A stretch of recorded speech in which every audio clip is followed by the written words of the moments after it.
This is the Vision 79 podcast, where my friend Sander and myself, Mason, discuss recent developments in our business and personal growth. The name Vision 79 comes from our respective racing numbers. Sander's is 40, mine is 39, and we have similar ambition to progress in business and personal growth. Many successful people have started small, just like us, but very few of them have documented their early years. They often say they wish they had, and given we believe in learning lessons from others, we intend to be the first to document our journey from start to finish. This is simply a documentary of our lives, and as such, we do not monetize these videos, so enjoy the ad-free content. Today, we'll discuss the idea of grit, why we feel it's important, how we've incorporated grit into our lives, how we operationalize it, and much more. But first, we start with an update on our business and personal lives to know where we left off in the future. I think the biggest update for both of us this week is that Florida Tech is changing their operating hours for their library for the summer. And I didn't realize we started filming at the library in fall season last year. Yeah. So we haven't been through a summer of recording anywhere other than your place yet. So last weekend, I started putting together a list of all the different places that we could go. There's a couple co-working spaces in Melbourne that it's like a business that rents out a building and like converts all the rooms into offices, and then you can pay an hourly fee or a monthly subscription to have access to the rooms. But we don't want to have to spend money each week. Another option is going to a larger building that rents out whole floors to businesses and asking them to lend us one of the conference rooms, which I think is the coolest option. There's a building, One Harbor Place Boulevard in downtown Melbourne, that overlooks Melbourne Harbor, which is super cool. I'd like to record there if we can. I know one guy who works in that building. Another option is the Melbourne Town Hall. Grace and I go to the city council meetings every week. And last week, the council members came up to us and they were like, "Who are you? You sit in the front row every week and you've never introduced yourselves." And they were like, "If you need anything, let us know." And now I need something. So that's pretty convenient. Hopefully they can help us out and maybe lend us one of the conference rooms on the higher floor. But for now, we're in the community center in my apartment building. Here's a quick rundown.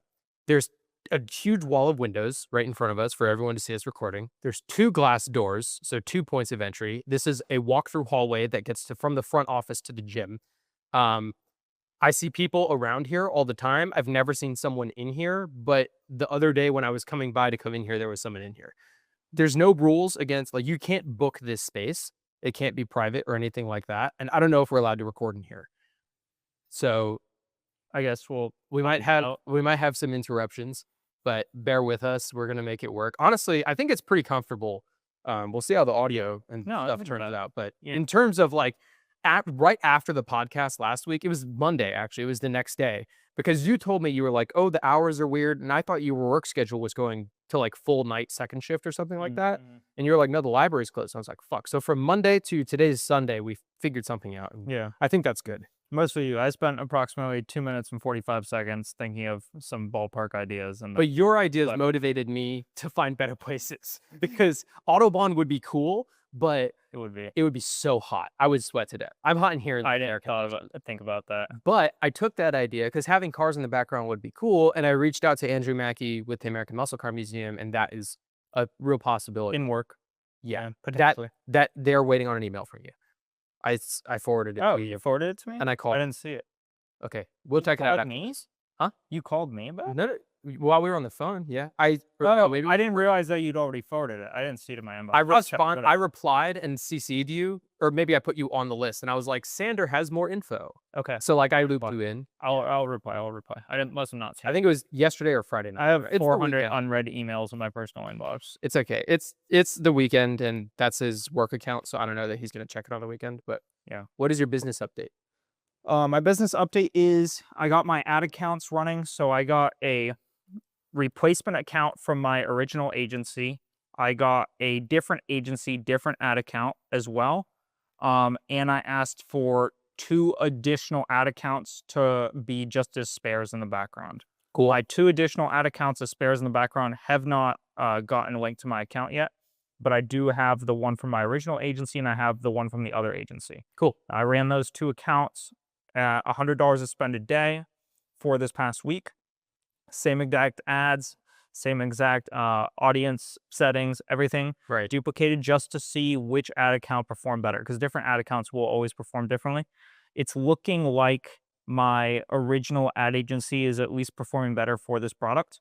Okay. And so I'm going to keep the other agency I got as a spare, but continue running with the agency that's doing a little bit better for my product specifically. Right. As of this morning, my other products, so I had an original product, that ad account got locked up. I got one reissued. That's what I'm running now. Mhm. I had another product I launched about a month ago. I'd been running on an ad account. As of this morning, that ad account is locked. Awesome. But this is So which product is this? that's the tablet. Got it. Okay, so those are 2 different products, but they're sold on the same store, right? Same story, yeah. But 2 different products, 2 different ads for each product. Correct. Okay, Yeah, yeah, yeah. got it. And different ad accounts because they're different products. So on your backups for the gramophone, can you run So the tablet backups can run accounts? anything because Okay. I haven't run anything on them. The problem is I don't Right. have the backups linked yet. I don't have them. I've How long is only that? asked for them to be issued. I haven't actually gotten them added to my account yet. Okay, I see. So I messaged this morning and be like, hey, what's the status on my old gramophone account? What's the status on my 2 backup accounts? And what's the status on the tablet account that got locked? Got it.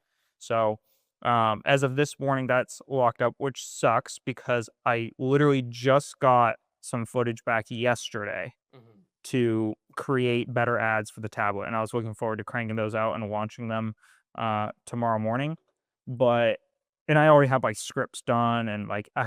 I have my all my ideas and spiels together. I just needed to like just build it with the new content and then run it. But now that that's locked, I'm just going to pivot a little bit. I'm going to create them, but I'm also going to pivot a little bit to focusing on the gramophone while I don't know how long it's going to take to get back an ad account for that tablet. Right. Um, so just working that. So that's as of this morning. So irritating and fascinating as well because I've been at $50 a spend, which is really low per day, and I haven't touched it in weeks Mhm. and haven't changed anything in weeks outside of just like looking at it through the portal, which It's doesn't still change anything, down. and it still got flagged and take it down.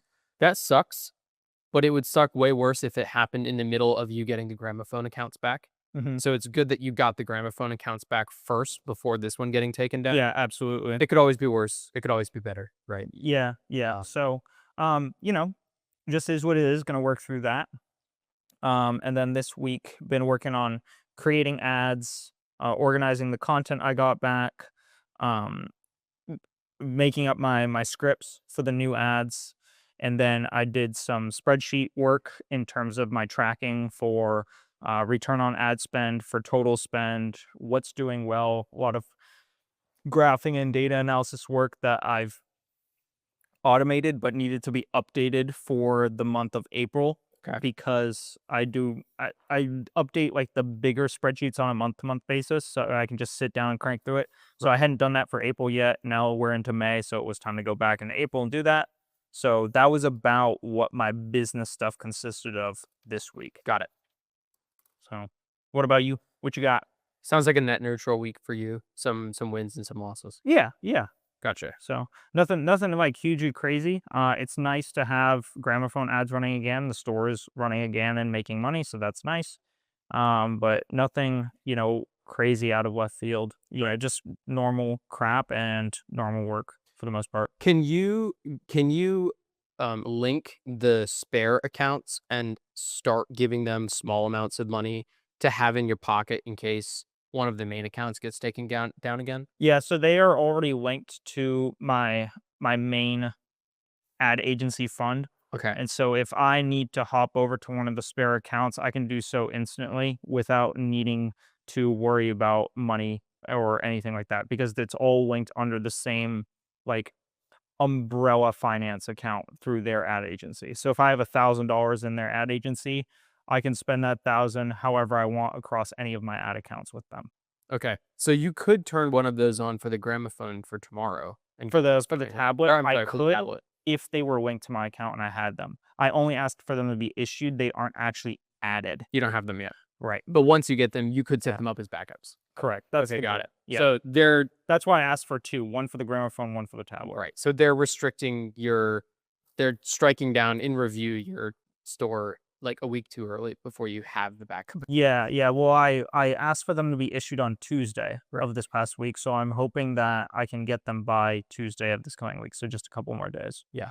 So that's what I'm shooting for. Fingers crossed. Yeah, Hopefully they just stop taking your shit down. So now that that'd be great. so you got your account back for the gramophone. No, no, I got the replacement. You got a replacement. I did not get the original back. And that's a replacement from your ad agency, not from Meta. Correct. Okay. Yeah. Hmm.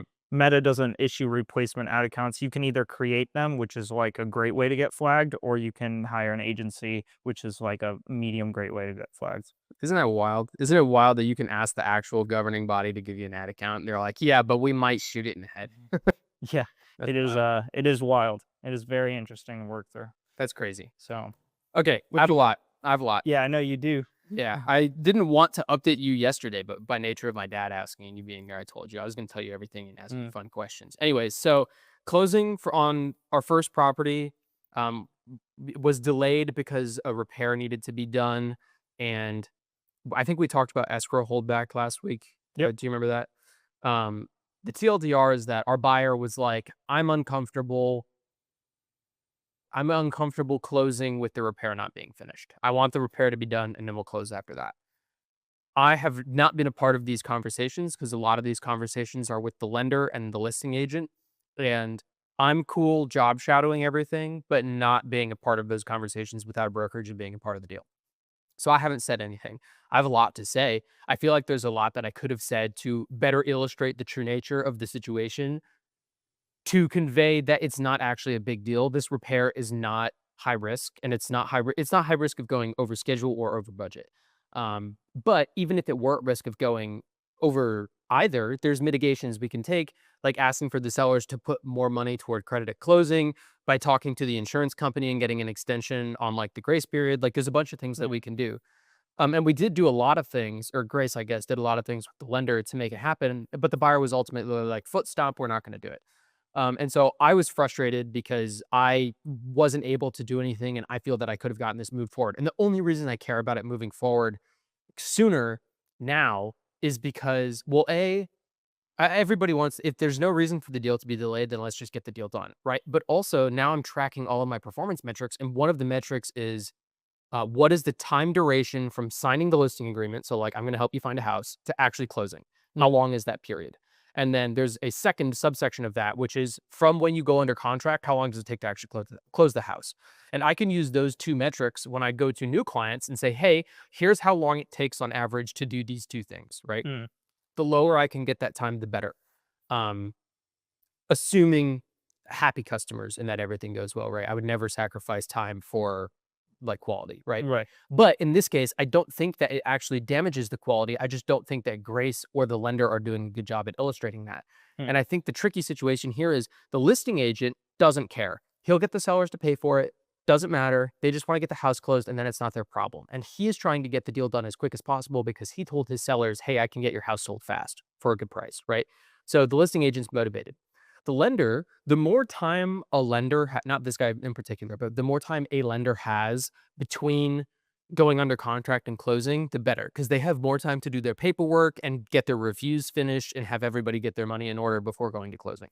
So although I don't think that's necessarily the case with this guy, some lenders will try to push closing as far as possible because they want more time to get their work done and they won't be transparent about it. I don't think that's what's happening with this guy. I think this guy is being legit and just laying out all the options and doing what we'd like to do. Yeah. But our client is less familiar with these relationships and can't quite distinguish what's going on.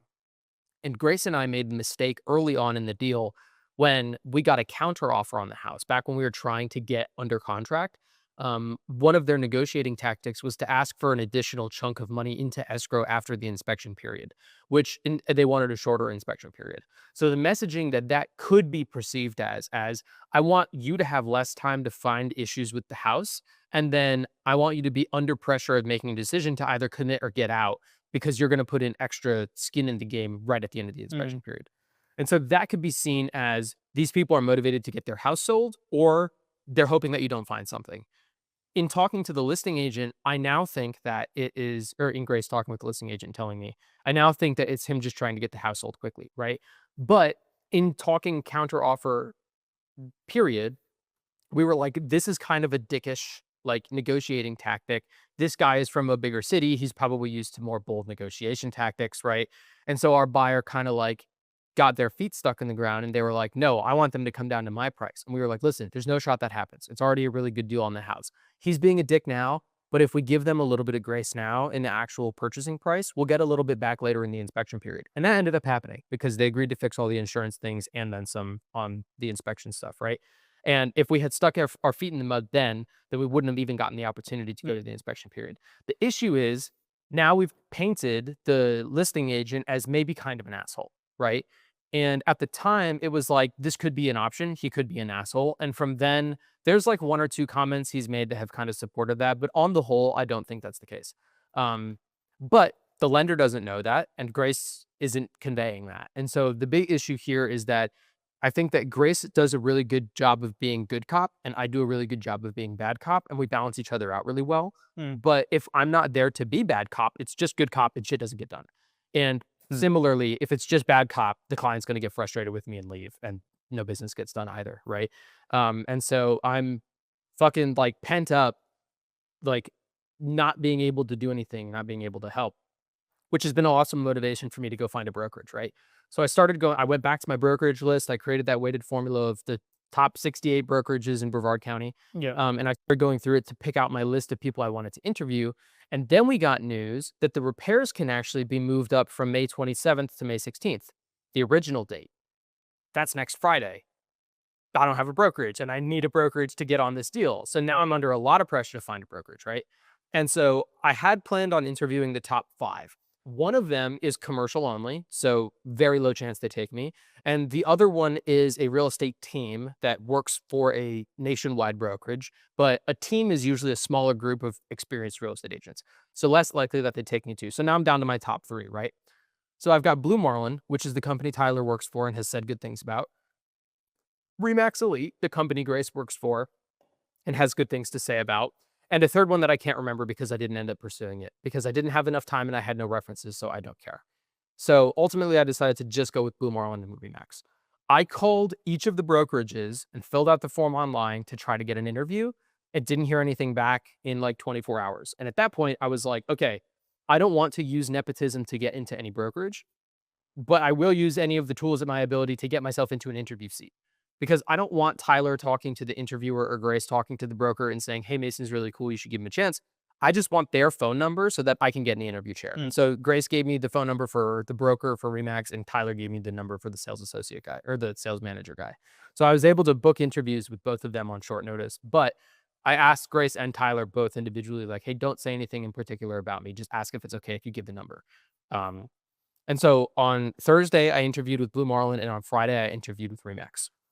Do you have any questions before I go on? No, I kind of know the story, so Yeah, sadly. it's okay. It's okay. I'm going to try to tell it anyways. So I interviewed Blue Marlin on Thursday, started off with a call interview and then an in-person interview. And Remax ended up being just one in-person interview. Going into both of the interviews, I really like the branding of Blue Marlin. Tyler makes it sound like it's more of a competitive sales environment, which likely means that there's more experienced people there, and I can probably learn more. Remax is a little bit more chill. I know from Grace working there, there are people that really know what they're doing there, but it doesn't feel like a high urgency environment. It doesn't feel like there's people really pushing to get shit done. And their branding doesn't really work for me. Remax, the logo is the red, white, and blue balloon. Nationwide logo. Immediately recognizable. Doesn't really take to me. I don't really like it. It just doesn't resonate with me. But the Blue Marlin logo does. There's every time I see the Remax logo, like I don't know, my brain associates it with like the same style as like Carfax and CarMax. Oh, really? Yeah, like my brain groups like Carfax, CarMax, Remax, like all those together. That's funny. Because they're all different colors, but they all styled their specific colors in a similar way. Well, it's like also yellow and blue for Carfax is styled super similar to red and blue for Remax. They're different colors, but they're styled similarly. Well, they all end in AX too. Yeah. Carfax, Remax, CarMax, right? Yeah. I think of the Sherwin-Williams, the paint company. Oh, yeah. Have you seen that logo? That reminds me. I confuse that with the balloon all the time. So like when I'm envisioning like a business card with my face on it, I can more clearly envision one with the Blue Marlin logo than a Remax logo, but I'm not going to let that stop me, right? So I did the phone call interview with Blue Marlin. When Grace interviewed, She came in, Tyler had put in a good word about her, and she came into the interview and was like, "Hi, I have no experience. I have no background in sales. I need at least 2 weeks to quit my job. What do you got for me?" And essentially the sales manager was like, "We normally don't hire new people. We want people who are willing to commit right away. So we're not going to hire you." And so she went to Remax and they loved her and they took her, right? And so when I was going into my interview, I was concerned because I'm not quitting my engineering job right away. I'm staying for at least a month and then quitting. Um, and so I was kind of going back and forth. And I think I mentioned in a previous podcast, Tyler recommended I go to them and say, "Oh, hey, like I already have a deal under my belt. Um, Maybe you can give me a little bit of like leeway there." Tyler actually told me to lie. Tyler was like, "Just tell him you're going to quit and then don't." And I was like, "I don't want to do that." And so instead, what I told them is, "I already have a deal under my belt ready to go. This is while I'm working as an engineer. Imagine what I'm going to be able to do when you give me the ability to sell real estate full time and I can quit my job. Yeah. Buy low, sell high." And that's what I did. And it worked. It worked pretty well. Um, when I got to the in-person interview, I actually ran into the broker in the waiting room and he and I had an awesome conversation. He's super cool. And then I went into the actual interview with the sales manager and I have a lot of spreadsheets. Like I've got the apartment list that I've shown you, the brokerage list. I've got the performance metrics now. I've got my value equations that I'm writing out. I also have a list of inspectors and then a list of contacts, like a general Rolodex. Hmm. Um, so I mean, there's 7 sheets off the top of my head, and I have more. And so I was walking through all the sheets with him, and he was like, "Jesus Christ, dude." He was like, "No one does this." And I was like, "What do you mean?" And he was like, "No one tracks this type of shit. People will come to me at the end of each quarter, or the end of each year, and ask me how they can improve. And then I ask them for like metrics like this, like numbers, and they don't have anything. It's just all ballparks." And I was like, "Well, how are you supposed to get better if you don't know how you're doing?" And he was like, "Exactly, but nobody tracks this stuff." And I was like, "Awesome." He was like, "Wherever you go, you're gonna do well." And I was like, "Thanks." That made me feel good. Um, and then in the Remax, and so ultimately the Blue Marlin guys were like, "We would like you to sign with us." And I was like, "That's awesome. I have one more interview scheduled. Let me go do that interview, and then I'll get back to you, close of business Friday." And they weren't super stoked about that, but that's the way it is, right? They respect that I have to look at all my options. So then I went into the Remax interview, and that one went a little bit differently. Funny enough, I got more skepticism in the Remax interview than the other one. And I think it was just from a risk perspective because they know Grace and they know that we would probably sell together and do deals together. And so Carrie, the broker, was like, "Hey, like, I don't know if you guys are planning on marketing yourselves as a team, like a husband, wife, like couple team." And I was like, "No." And she was like, "I don't know if you're planning on getting married because I've had couples that get married and then get divorced and then they want me to help figure out what the commission split looks like. And I don't want to deal with that." And I was like, "We're not going to get married." And she was like, "Okay, I just see it happen all the time." And she was like, "Even if you guys don't get married, but you get break up, it could still be messy." And like the vibes that I was getting from her were kind of like, it's not like she expected these things to happen, but it's almost like she wanted to clear the air up front and say, "Hey, Hmm. I've seen these things happen before. If they happen, that's not good for me." Right. And although I was showing her the same spreadsheets and giving her the same spiel about me, whereas Blue Marlin was met with excitement and like, "Hey, let's go." They even mentioned, they were like, "Dude, if you could get Grace on here, like Grace to move over from Remax to Blue Marlin, that would be sweet." Yeah. At Remax, it was kind of like, I don't know. So here's a breakdown of their actual offers. Um, Generally speaking, when you start with a brokerage, historically, a brokerage was made with like a 50-50 split on commission. But the split has started to trend toward more on the real estate agent side and less on the broker side because brokers really just don't do a whole lot apart from provide maybe training and insurance and a name, Yeah. right? And so Blue Marlin has a really awesome brand and it's niched down to this area. That's what I am allured by for Blue Marlin is it's like we sell in Brevard County, we specialize on the Space Coast. This is all we do. There's like 5 offices here. That's it. It's not a nationwide brand. It's very specific to here. We hire local people who know, this area. Hmm. Um, and Hermosi always says like, "Don't make me niche slap you," right? And so this is niching down. There's no annual fee and no desk fee. The starting split is 60-40. That moves up as you sell more. They have a designated graphic designer in office that will make graphics for you. So you just tell them what you want, send them a picture of the house, and they'll just do it all. Um, It's just a guy on Fiverr who has access to Canva. no, dude, I met her. She's super sick. And all of their I'm they've just got around. they've got all these like pamphlets and stuff that you bring to listing appointments with like all these Yeah. fancy photos and shit on it. And so You think I work at NASA? I actually work through Canva on Fiverr. Well, so I asked him, I was like, "Oh, does she just use Canva?" And he was like, "She's got a special program. I don't really know what it is. Just send her your shit. She'll figure it out." And I was like, "Okay." Um, because Tyler had mentioned making when we get this house sold on Friday, he was like, "You should send out mailers to the neighborhood and say, 'Hey, we just sold a house in your neighborhood. Your house could be worth more. Schedule a consult appointment with us,' right?"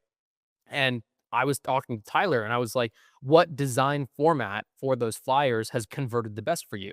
And he was like, "I just use whatever program they have." And I was like, "Well, I have Canva, so tell me, like, send me examples and I'll do that." But they already have a portfolio of different types of layouts that work in different types of neighborhoods that they have data behind, which That's is cool. super sick. Yeah. Um, and they asked me to join knowing that I'm only part-time to start. So I can tell that I'm wanted there, right? Yeah, that's nice. And they were like, "You should see if you can get Grace out here too." Mhm. And so the starting split is 60-40, and they offered it. They were like, "If you can get Grace to come over too, you'll both move up to 65-35 right away." And I was like, "Okay, that's not bad." Heck yeah. Grace's starting split is 70-30 at Remax. Mm. So then that's the Remax side of things, right?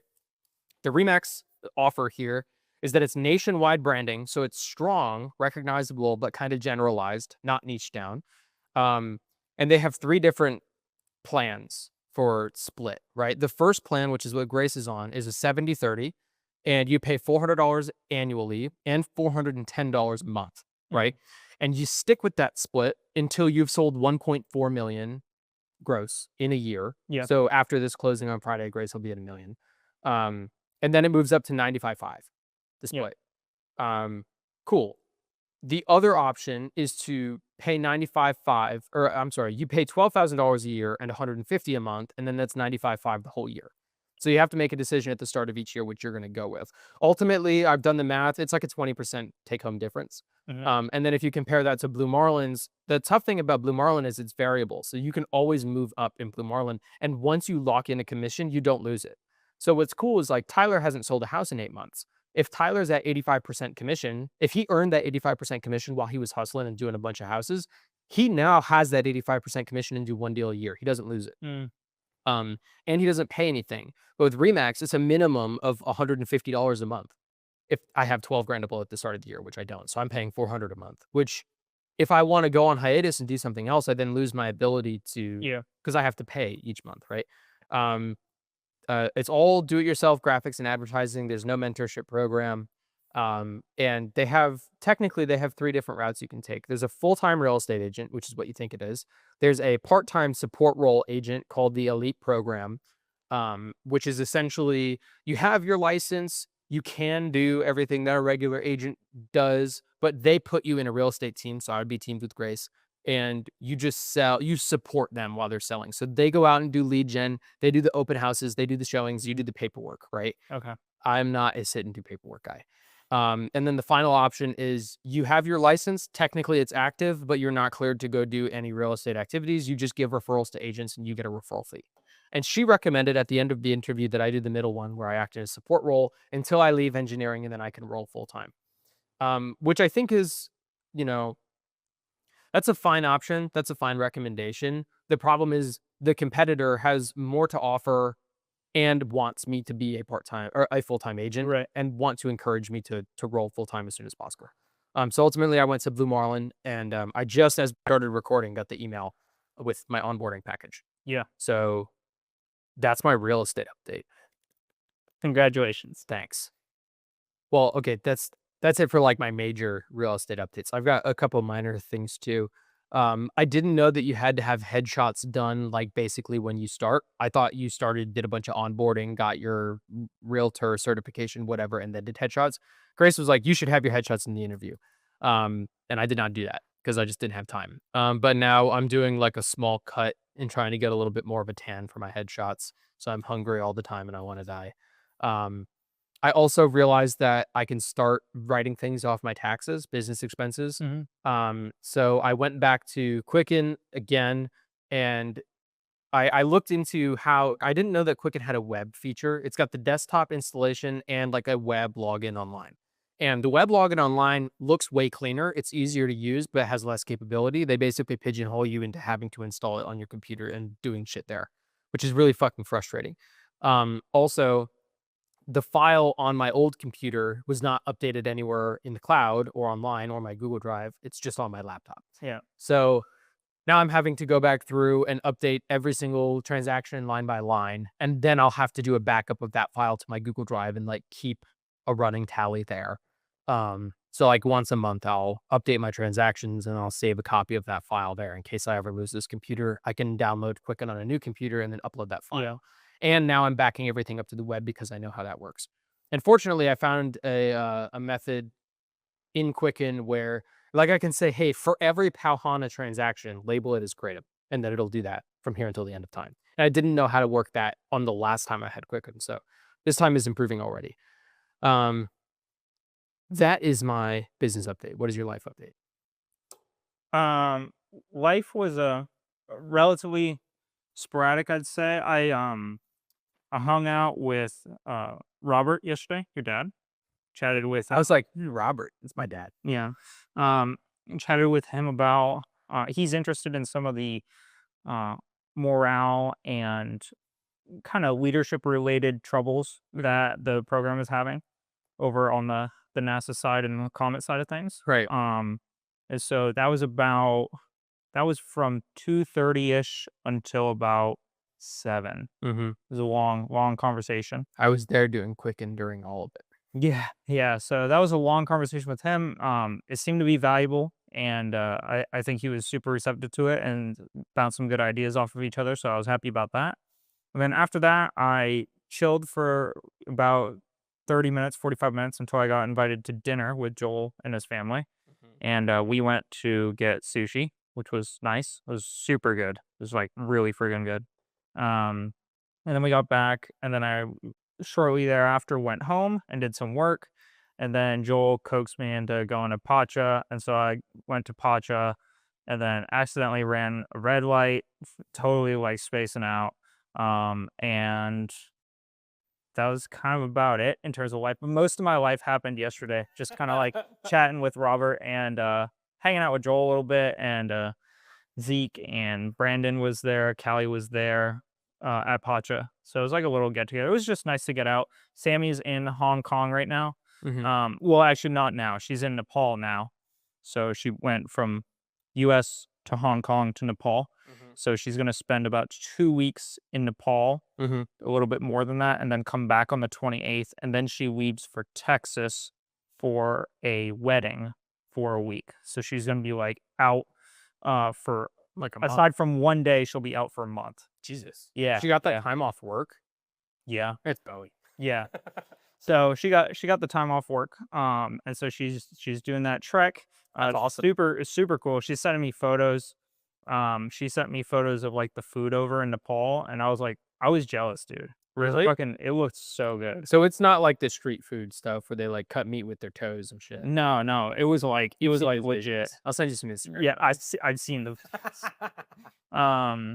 but no, the food looked really good, and she said the chai tea and like all their different teas were like friggin' amazing. So she's gonna try and bring some back for me, like in little baggies, so I can make it at home. But it looked really fun.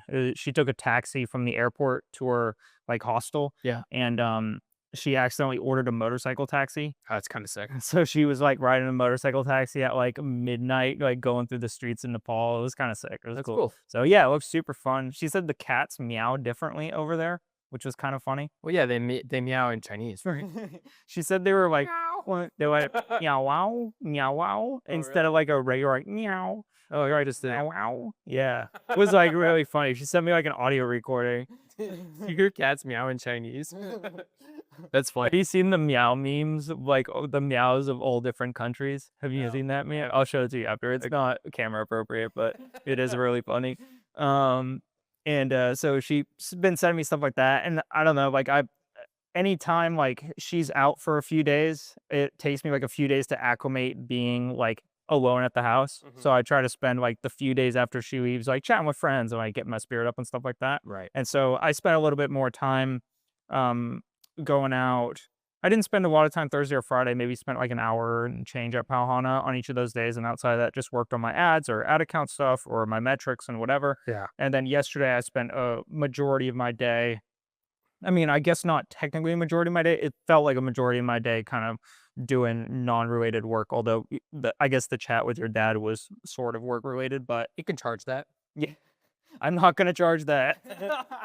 um, but you know, just getting out a little bit, and I feel like I'm kind of, it was nice to hang out a little bit, chat with people, get outside and enjoy a little bit. And so now I feel, a little bit more acclimated to like the new style of my next month. And so I'm gonna, jump back into the grind. I feel reset, reassessed on getting my ads really done and concentrated. So just kind of took a couple days to hang out with friends a little bit, reset myself while Sammy's in another country, and now I'm back to business stuff, more or less. I guess that's the breakdown. Cool. So, yeah.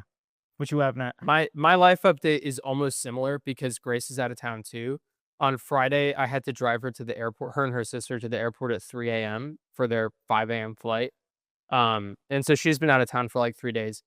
Um, and on the way back from the airport, I thought I ran something over and there was something caught under the car, going like this under the car.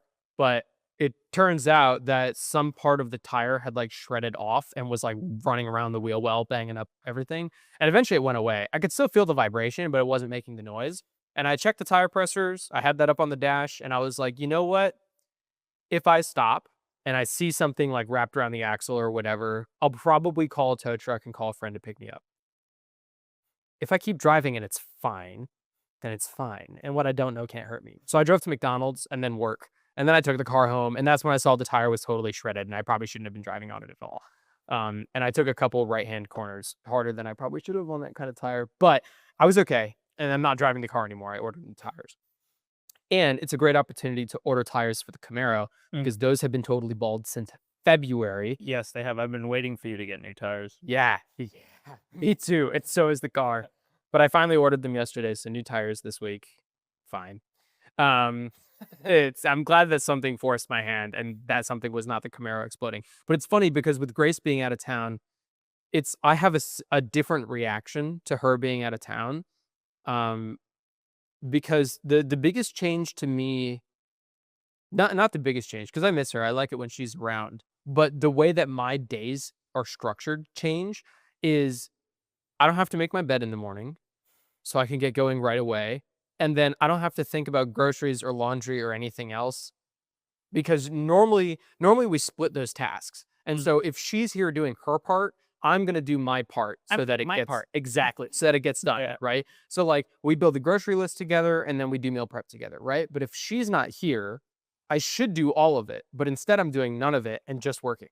So I have this awesome opportunity for all of my life, dude. Yeah. Today I saw like a TikTok or something of it was like my favorite part of the bachelor life, and the dude picked up the tray and the dishwasher with the silverware in it. He just opened a drawer and dumped it in there, and I was like, oh, I should try that this morning. And then I was like, no, Grace is coming home tonight. I can't do that. But for a second, I was like, dude, it's wonderful because there's so much less friction today because I don't have to do like the bare essentials to stay alive today because I know that Grace is going to make me do them on Monday.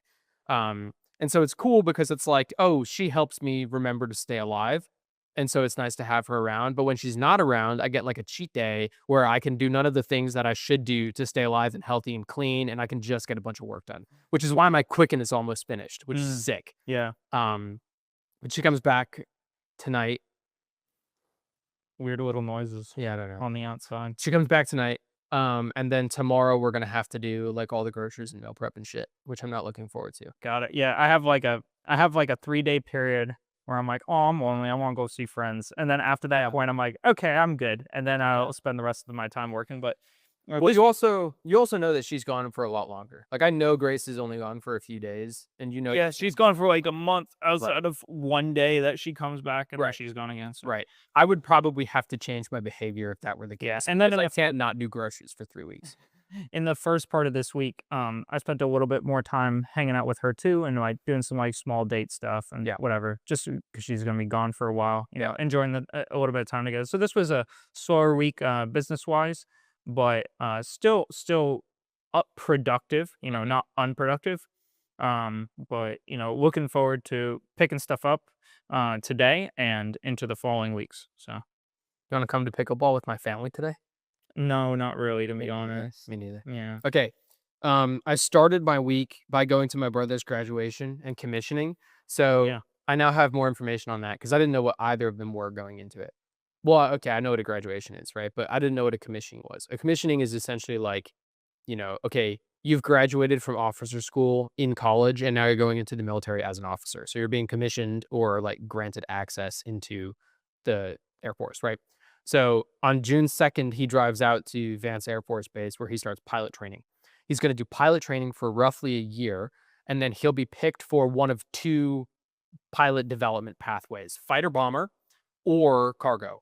Mm. So it'll be cargo jets or fighter bombers. And he wants to go the fighter route. I think it'd be cool if he went fighter bomber route because it'd be cool if he flew one of the planes that I helped build. That would be kind That of would be yeah. pretty sick. But in any case, I'm sure he's going to crush it, and I'm super stoked for him. Very proud.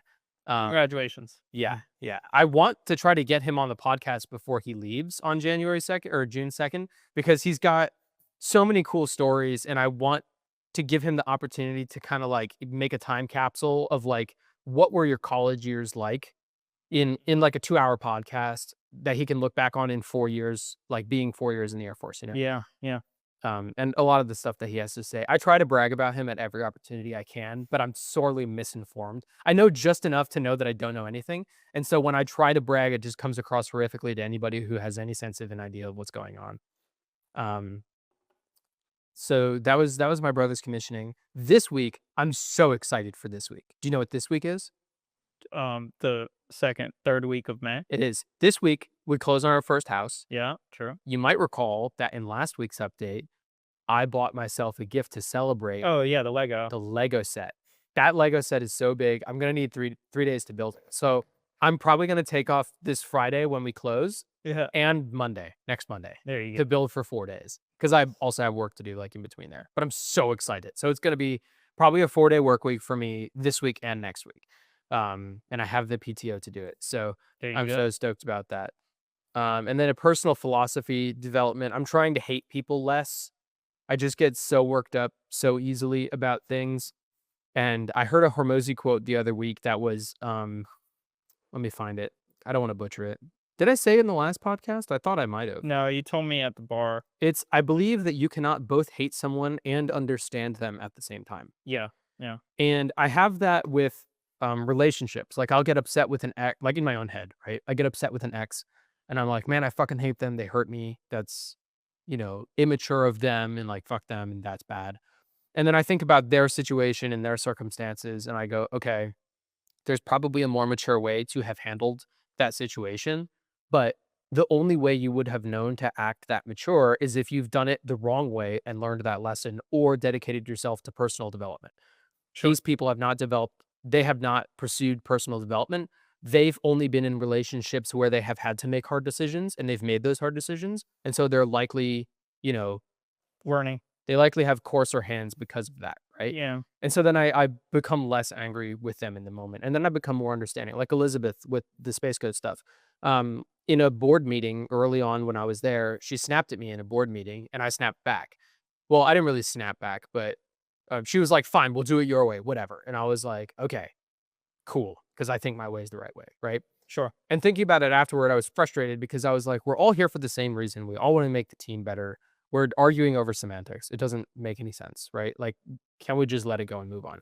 And then I thought about it and I was like, okay, well, I broke up with her and she still had feelings. And I probably let the tail end of that relationship drag on for longer than I should have. It probably would have been easier to just clean sever it, and I didn't, right?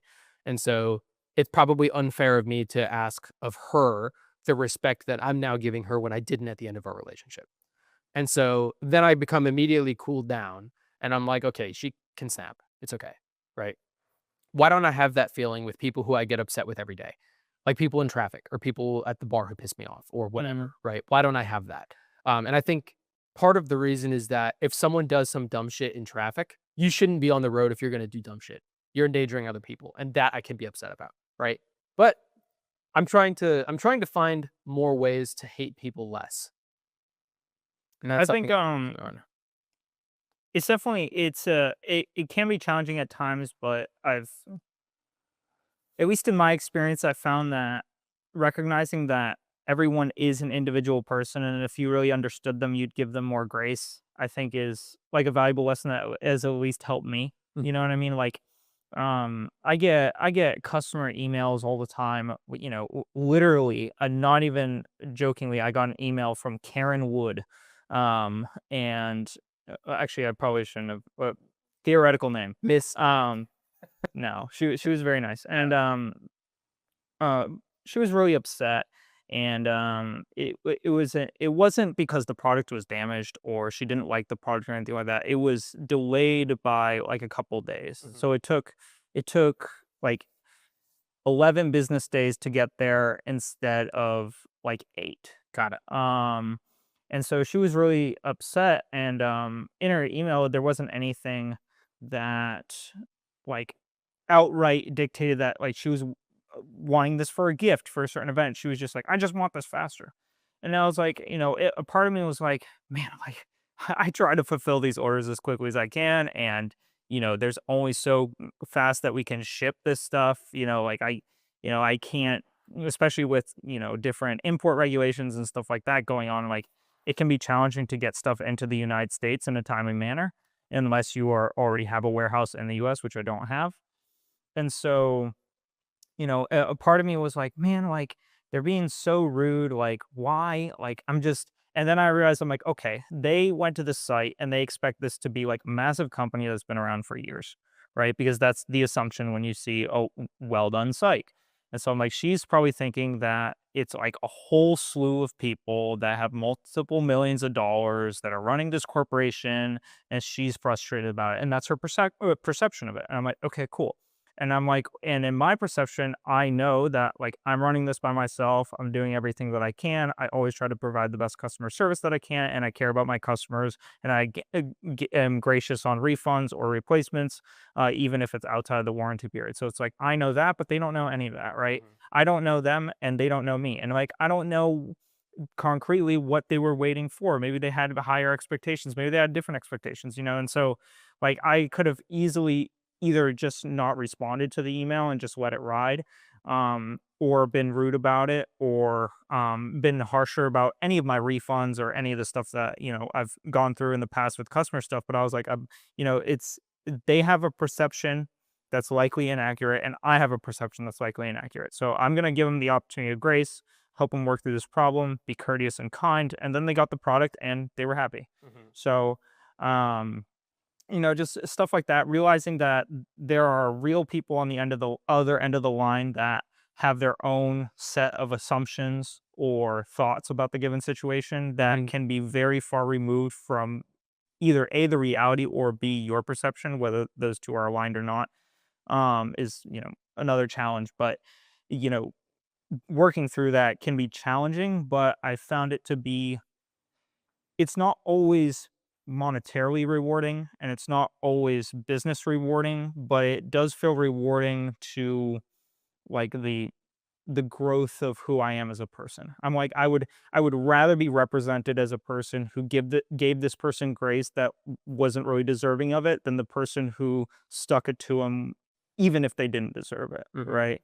And so that's kind of like the balance of the two that I found. It's like what's the right thing to do rather than the short-term beneficial thing to do either for like my ego or whatever, Yeah. right? And so like kind of balancing those two and figuring out where I sit has been a game that I've played for a while. Mhm. But I think I'm trying to drag up if you think of a scale of like -10, 0, and 10, right? Mhm. If someone does something to like, okay, let's say that um you I make an order from your site and you give me my order and a free gift, right? Sure. You're going to be on the +10 side of the scale where I'll probably write you a good Google review. I Yeah. like you, right? Um at a 0 or maybe like a 1 is if you fill my order exactly how I asked, right? A 0 or a -1 is you fill my order exactly as I asked, but I get no tracking information and maybe it comes a day late, right? Where it's like, I don't really hate you, but I don't really love you. It's just kind of like a net neutral, right? Yeah. I spend a lot of time with a lot of people deep in the negatives where Yes. I wish harm on people and I want to hurt people. Not actually physically, but like I think about disdain I have for people a lot. And I'm able to exercise those thoughts a lot through listening to like rap. right? Mm. Because like listening to a diss track it allows me to feel those emotions without actually taking negative action on other people, Sure. which I think is healthy. But what I'm trying to do is follow a lot of Hormozy's principles in kind of like shifting the entire scale into the like maybe -1 to 10, where it's like I can dislike someone, but no more than that. Mm. Not truly hate them, not take action against them, not go out of my way to make their life more difficult, not try to ruin someone else's day. Just leave it at dislike. So leave it at 0 or just below 0, right? Um, I think what I ultimately want to get to is instead of saying, "Oh, the track," like, dude, the other day when I was coming back from my Blue Marlin interview, I-95 was backed up. That should have been a 20-minute drive. It was an hour and a half on 95 to get home. Wow. It was ridiculous to the point that I was like, and I was in the Camaro. So like my left foot's getting tired. I'm burning out my clutch, right? And I was just pissed off. And I was like, I better see a body at the end of this because someone has to pay. Like, there better be a damn good reason for me to be waiting in traffic this long, right? And that's a fucked up thing to think. Ultimately, it was way worse. It was way worse than that because there was no crash, there was no construction. People just decided to slow down. And it was totally clear, which I was infuriated. I was so angry, right? But I want to decrease those moments throughout my day, right? And I practiced this. It's not patient. I guess it's like an emotional patience or emotional tolerance, right? I practiced this in traffic because I caught myself saying that and I was like, okay, how do I stop this from happening? So I just chilled out and I tried to listen to Hormozy and do some thought exercises and like make use of the time, figure out what to do in the meantime. I guess that is patience, right? Yeah. And I tried to practice that because I want to decrease those moments of my life. I think the lowest I want someone to get in my head is just, I have no respect for you and won't speak with you or give any thought to you. Mm. Because every second that I think about, like, wishing that someone would pay for the damage that they've done to my life, be it a breakup or making me wait in traffic or screwing me over on like when Hormozy had the like $40 million from his business stolen by his business partner, right? He could have spent a lot of time fucking pissed off about that. Yeah. But if you're not actually going to take action, like maybe via a lawsuit or something, then just move on with your day. Learn the lesson. Learn what you can from that and move on. Yeah. Yeah. It's challenging because there have been times in my life where the anger of regarding a situation or a circumstance is a driving force and factor in my productivity to address it. Mhm. But I do see the fruits of that effort as largely unhealthy in the long run. And so I've tried to reframe to a more like forgiveness, learn from it, move on perspective. Mhm. But it's a much more, as at least for me, as I've dove into it, it's become a much more passive approach to encountering hardship. Mhm. And I've had to reframe how I get myself motivated to a certain extent. Because, over the course of time, I've gone from like being upset about a situation, so I'll do something, right? But now it's like I've forgiven the situation and how upset I was about it. So now I feel okay about it, right? But now don't have the same vehicle to drive the productivity that I need for the rest of my day. Mhm. And so it's like kind of that reframing instead of it coming from where it's many times come from was like anger or frustration of a given situation drives my productivity. Now it's like forgiveness and compassion has to drive productivity, Mhm. right? And so that drive comes from a much more internal place that is separate from the actions and influences of other people. And so it puts the mirror like right in front of me for a lot of this stuff. Right. Where it's like before the mirror was reflecting on a given situation, and that was my mirror and that was my force. But now the mirror is very consistently reflected on me, and it's like, well, what am I doing? And that's like a much tougher image to look at sometimes, especially Right. when you feel like you haven't had a productive day or haven't had a good week or whatever. Like it's a much tougher reflection because it's like, no, this is on you, Right. right? And so that's been a challenging reframe, and like I just continue to work through it day to day. And I have days where I do it really really well, and then I have days where I do it really poorly. And then at the same time, I try to give myself grace for the days I do poorly, but then I don't have the vehicle in order to drive myself from the frustration into the next day because I've forgiven myself for the previous day, right? So it's Right. it's like this chain of like really constantly the mirror is in front of you, and you can forgive yourself, but learn from your mistakes and move on, right? But it's a different frame of tackling problems. Right. I have a little bit of a different experience from it because my motivation comes from somewhere else. Mm, So it doesn't impact my productivity. If anything, it makes it better because I find that like I waste time when I'm upset with people. I spend time doing things that I don't deem to be as effective, like the Misha letter, right? That was a long letter. I yeah, spent probably 10 hours total doing that letter. yeah, It only needed to be a 4-hour letter to get my point across. I yeah, went overkill because I was passionate and I was yeah, angry. I was angry that this guy was lying his way into a position that would negatively impact other people. And I felt something needed to be done about it. So I went way overkill, right? Um, Now the lesson that I learned from that in the future, and it's probably not one that I'll ever follow, but it's you don't always have to go so overkill, right? Like recognize when you've done enough. And I'll yeah. never do that. I know that. But It's tough though because at the same time you can never be over prepared, I right? think the difference is in this particular situation, it was I need to demonstrate to the other 10 people on this board that this is not a qualified candidate. How Mhm. far do you take that? Because I could have kept writing and I could have put photos in. Yeah, I could have made a PowerPoint. I could have made a science board, a three folder, like what are those? The science fair boards? yeah, yeah, like the trifold. Yeah, the Yeah, trifold. That's what it's called. yeah, I could have done one of those. Like I could have gone all out with it, but I'm not going to do all that, right? I'm just going to write an email. So why did I spend 10 hours when I could have spent 8 and made the same case, right? yeah, And I think the reason that I did those extra 2 hours or 5 hours, whatever you want to say, is just because I was so fucking worked up about it, right? right, But I could have written a letter half as long and then gotten further into the treasure hunt. Notice that has not been in my life update for the past right, fucking yeah, 3 weeks. Which is it's bums me out because I really love doing that treasure hunt. No one has found the treasure yet, so it's still happening, but I have yeah, no idea what's happening in the hunt because I've spent my time doing other things. Um, but the I feel that if I can bring it down from like the hatred that I had for Misha saying you're lying to parents and injuring their children is then reframed as he doesn't have he doesn't have the evidence behind him that others do in the sport, yeah, like myself. He doesn't have the self-confidence in himself. He needs to get that confidence from someone else, likely because he doesn't have the evidence to support, yeah, so he has to brag about it. And then instead of doing the effort to actually learn, he's just selling himself to try to make a living. So right, he probably doesn't even know that he's teaching kids the wrong technique and telling them yeah, that they're not gonna have back injuries, but they do. He probably doesn't know that, right, right? But it doesn't change the fact that he's selling as if he does. And I don't want to hate him. I want to have 0 respect for him and want to have nothing to do with him. So I wanna be at 0, and I was at -10. I'm now probably -5 because he still called someone a retard in Reddit over safe sport, and that will all he can never go, like, any closer to 0 than -5 for that. That's fucked up. But that's what I'm working on, is, like, how do I not care about those people rather than actively dislike them? yeah, yeah.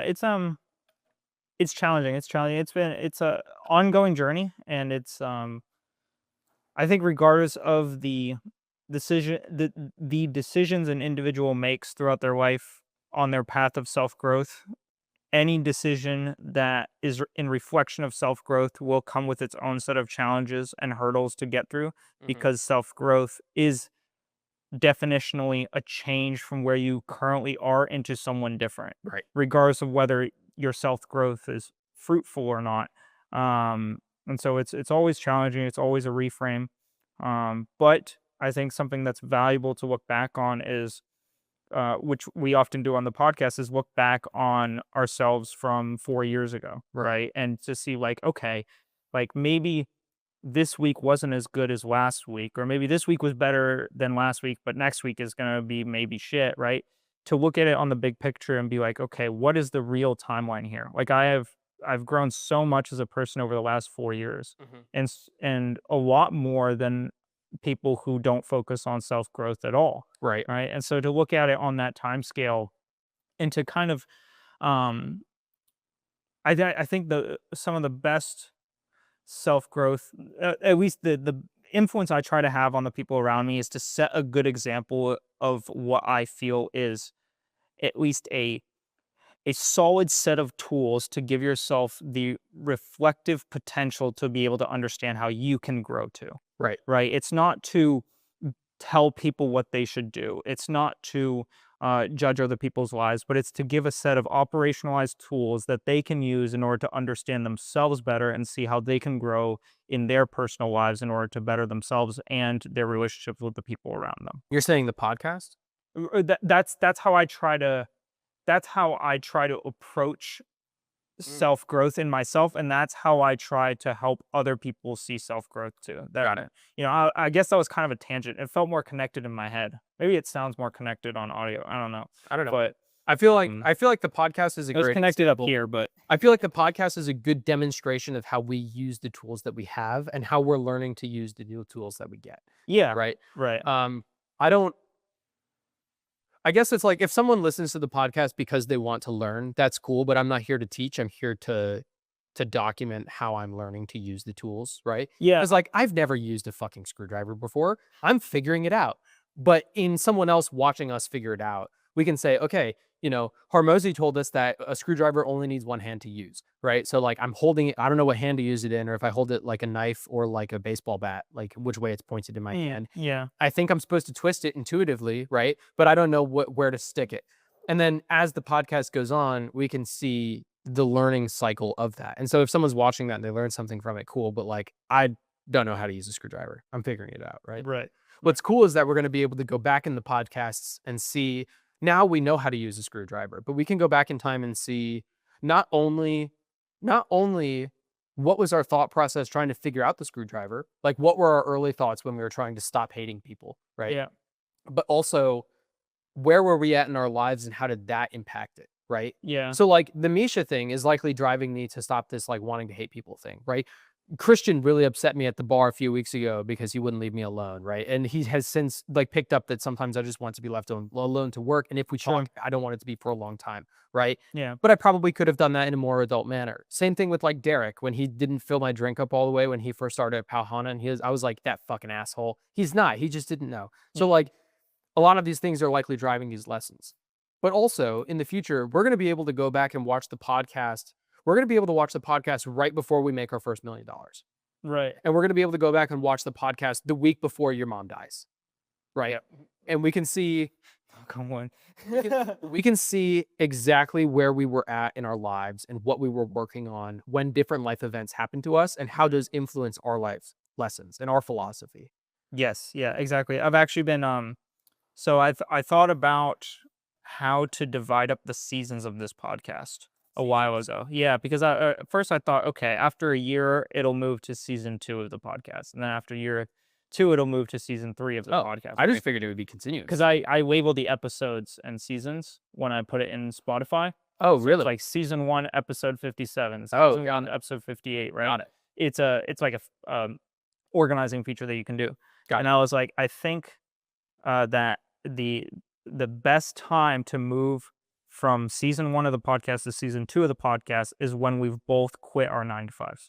Okay. I decided that like back in February. I thought that would be like a good spot. Sure. And so like that'll be season 2 will be when we both transition from 9 to 5 structure to complete business structure. And that'll be season 2 of the podcast. I thought that would be kind of like a cool little like staple of, okay, this is like the big jump. Yeah. Or one of the first big jumps, right? Yeah. So I like the idea of that. It's difficult past season 2 because like what's after that? yeah, I haven't thought about that beyond that. Then it's like maybe revenue, right? Or whatever. Yeah. But like we're also going 2 different directions. So it's tough Yeah. at that point. I wonder if we could do it by age. So like season 2 is our 20s and season 3 is our 30s or something like that. Season 1 is the first year or something like that. I don't know.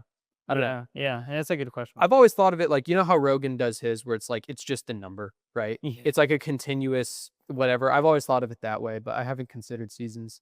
But Hormozy talks about going through different seasons of his business life. Like in one season, he works a lot. And then in another season, he's selling a company. So he slows down, right? But what's difficult is that we're 2 people with 2 different businesses in the podcast. So it's not like dictated by one business motion, right? Yeah, maybe season 3 could be like first car over 100K that we own. Something like that. Yeah. These First, fucking- like, really nice car that Yeah. we'll get would transition us into season 3 or something. Yeah. That'd be kind of fun. Yeah. We'll figure it When out. we both get shifter cards. Yeah, that'd be a good one. But Yeah. you want to dive into the main pod? Yeah, sure. Okay, so today's podcast is on grit, and our first segment is what is grit and why should you care? Grit, I feel, is commonly referred to as a person's level of toughness or ability to endure through difficult circumstances. The ability to maintain performance despite challenging circumstances feels like an overall positive trait, yet in most of the inspirational or motivational content I've seen online, I've rarely seen this trait advertised as a valuable one. Do you think that grit is underrepresented or maybe undervalued, or do you see more of it than I do in social media? I think I see it reflected in a lot of other advice. I don't see it directly addressed. Yeah. But people talk a lot about being motivated and being perseverant and getting through challenges and hurdles. And like a lot of that stuff, the vehicle for that is being gritty, Mm-hmm. and just pushing through, right? And so I think that grit isn't directly mentioned, but there are a lot of tools and mindsets and tricks that are mentioned that encompass the concept of grit. Mm-hmm. That's how I see it, at least. Yeah. What about you? I think that's the case as well. Recently I've started to see there's a guy, Xavier Tomei, Tomei or something. He's Justin's buddy from Florida Tech. He lives here. Okay. He could walk by the window any minute. He's a cool dude. He works at Northrop with us. He's also doing the day trading stuff in his free time like Justin does, Okay. right? Recently his TikTok account has been recommended to me, right? And it's the stuff that he posts is about his day trading, but not a lot of it is motivational, not a lot of it is operational. So a lot of it is like, hey guys, if any of you are having a tough day out there, like God is good and things get better. Which I think on its face is a good message. Yeah. It's spreading the love. It doesn't help me personally because it doesn't tell me something that I can do and try. Apart from believe that things are going to get better, right? But like I try to live my life every day not caring if things get better or worse because in the rest of my life it'll get better, it'll get worse, and then it'll end. So, probably gets a lot worse before it ends in any case, right? But generally speaking, a lot of the motivational stuff I see online is like one of his videos was like, all the haters in high school said I couldn't do it, and now this is what life looks like on a Friday. And it's him like sitting that pool right there, right? And it's like, awesome. I'm glad you've made it here, but why post about it? That like, are you motivating other people, or are you uncertain about it yourself and so you have to post it? I don't know. And the more I've thought about grit, I think the silent component of grit is doing the work regardless of who's looking. Yeah. I think that a huge component of grit that isn't addressed in all the motivational content online is part of grit is not talking to everybody about it and showing everybody what you're doing. It's just getting your head down and doing it. And so there's this this is why I started this segment this way. There's an interesting dichotomy between I don't see grit talked a lot about directly online. And I think part of the reason is because a core component of grit is not talking about it online, right? Like not advertising yourself about it. Yeah, I think it's a tough balance though, because there is power to seeing someone else talk about something and having that thing change your perspective and mindset and having it motivate you to change your life, right? Like we listen to Hermosi or Chris Williamson or Joe Rogan, and like a lot of those guys or the guests that they bring on do add value to our perspective or our life or the decisions we make or the mindsets that we have, right? And so there is value to talking about whatever vehicle you use in order to get motivated, be productive, and formulate the best life that you can. Yeah. I see your angle of grit inherently is you doing the work when no one else is looking, right? But I think there is at the same time there is a inherent benefit to having other people keep you accountable when you don't have the capability to keep yourself accountable. I think the capability of holding yourself accountable is grit. Right. Yeah. But that I guess you're my saying argument there's is still that value it's in those fostered, right? It's sometimes I wasn't born gritty in all respects, right? I had some grit here and there, but um, seeing that fostered in other people made me realize that I can foster it in myself too, right? And so I think it's a tough case. Like when I have this question a lot of people posting online. It's like, are you doing this for yourself? Are you doing this for other people? Or are you doing this as motivational content, right? Like I have a lot of the same questions. And I think that it can kind of stem to a variety of places, but it could be anything from that person posting a picture by the pool could be himself making a public statement to hold himself accountable to continuing to pursue and to push further. Mhm. It could be that he saw someone posting something similar when he was just starting out, and therefore he wants to do the same thing because it affected him in a positive way. It could be Yeah. just him bragging and being arrogant, right? There's a whole bunch of different options, but Right. um, I think that grit as a concept is present in, I would argue, probably all successful people, regardless of whether it's monetary success or social success or family success. Like grit is an inherent structure that is important to uh, building fruits of your labor. Mhm. Right. And I don't think it's directly talked about a lot, like Mhm. you said, but I think it's present and inherent to a lot of the positive structures that have positive influence on people's lives, regardless of what direction they choose to go. Yeah. I think that I see your point, and I think that it can be motivational to people. Yeah. Um, and I think that the point here is that successful people have grit, whether or not it's shown in the Instagram posts, right? Oh, yeah, for sure. I have Yeah. always experienced grit indirectly. So a great example where you can show it directly and it be valid is I really love storytelling and I love movies because you're able to say the quiet part out loud. Mm, So for example, dude, the most motivational grit I can think of in the real world is people talking about David Goggins. Not David Goggins talking about David yeah. Goggins. It's people saying that guy works harder than I've ever seen anybody work in their entire life. The dude wakes up at 6, like whatever, 4 a.m. The dude runs 40 miles a day, whatever. Like they talk about his Yeah. determination, right? And he's not on the podcast talking about it. They asked for him to come on the podcast and talk about it. And like that shows to me the work is getting done whether I talk about it or not. And I'm not doing the work so that I can talk about it. I'm doing the work because it needs to be done. And the reason I bring up the movies is because the greatest example of grit that I can think of, and everybody knows this one, is the Rocky cutscene, right? Yeah. You've seen all the Rocky movies, most of them. I don't think I've seen any of the Rocky. Any of them? No. Holy shit, dude. Okay.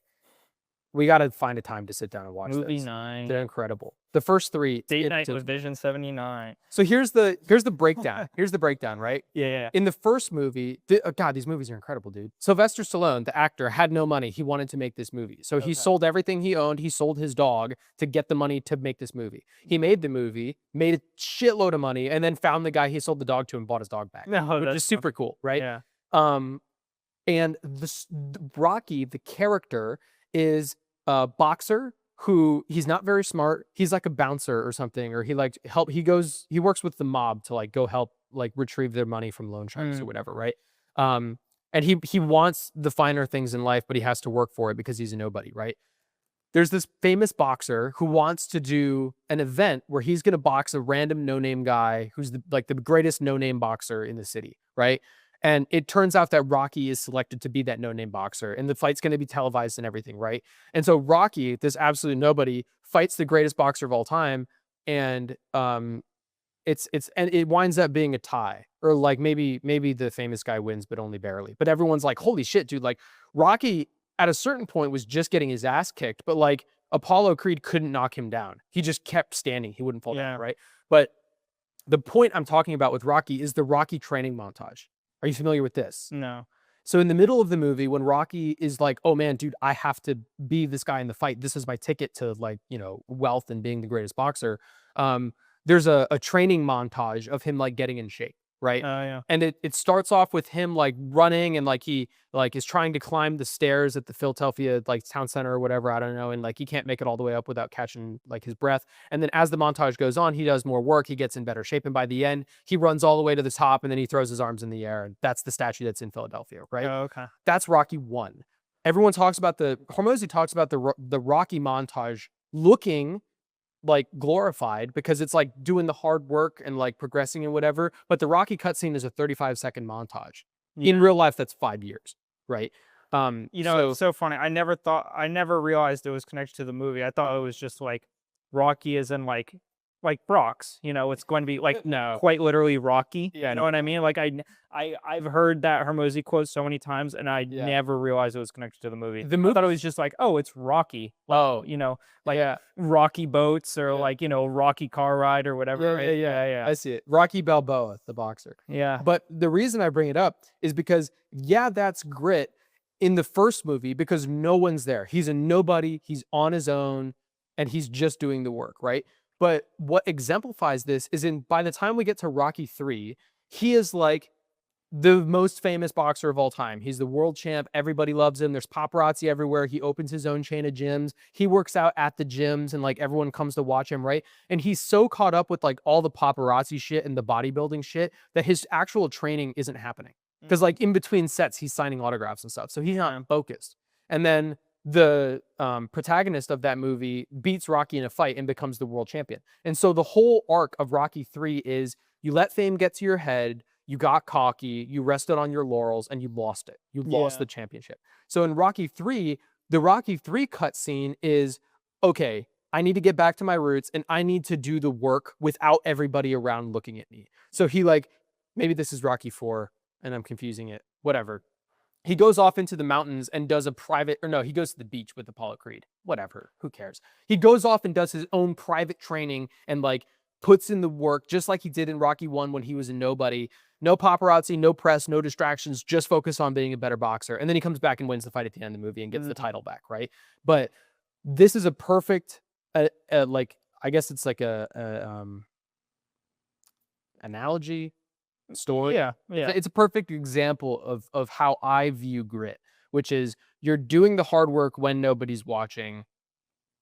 If you're distracted and focused on other things like the paparazzi in your gym and all the money that you're making, then you don't have grit. Yeah.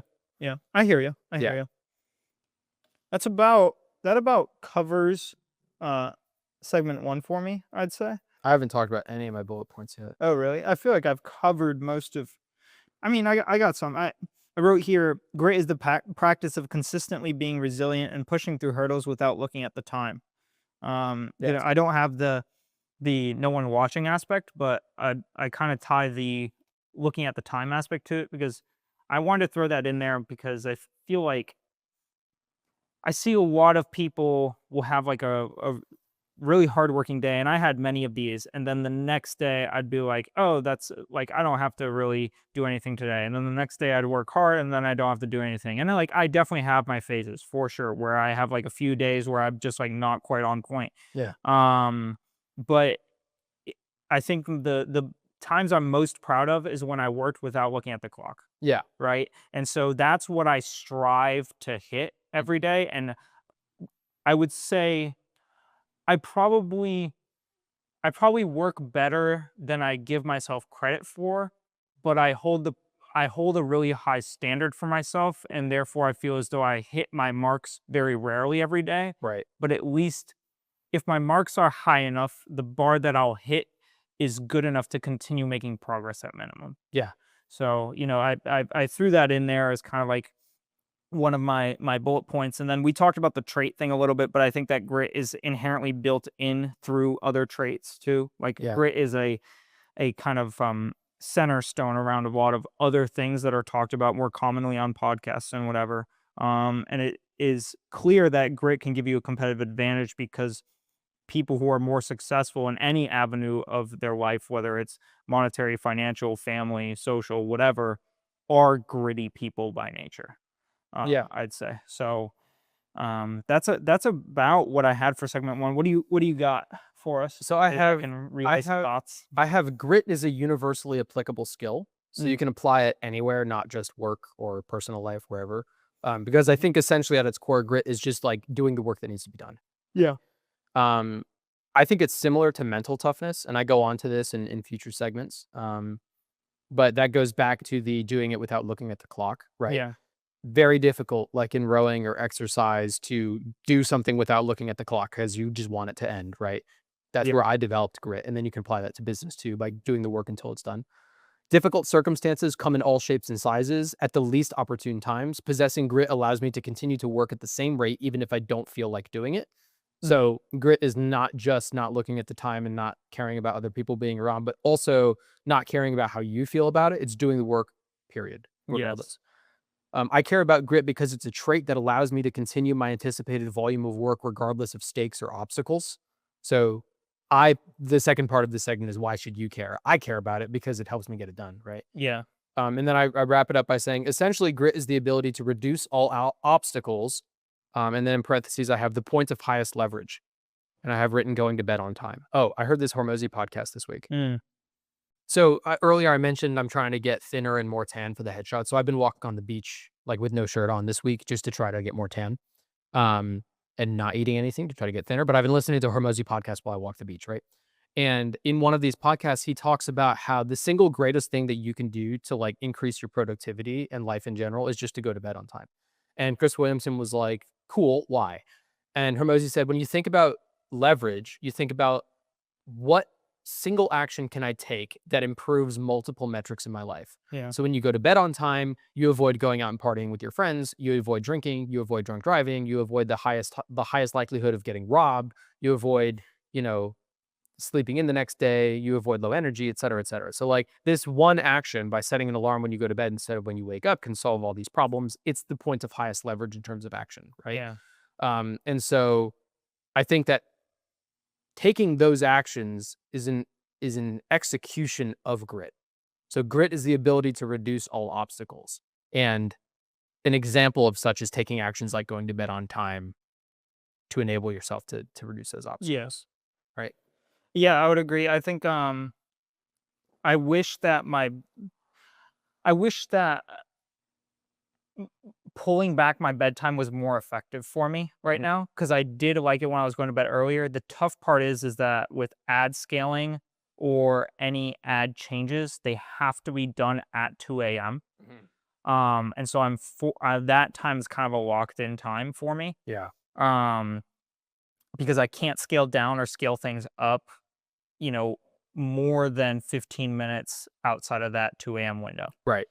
And so, I think something that could be good for me is right now I've been kind of fluctuating, especially this past week. I've been good about it outside of like this past week or so, going to bed at like 4 strictly and then getting up at like 11.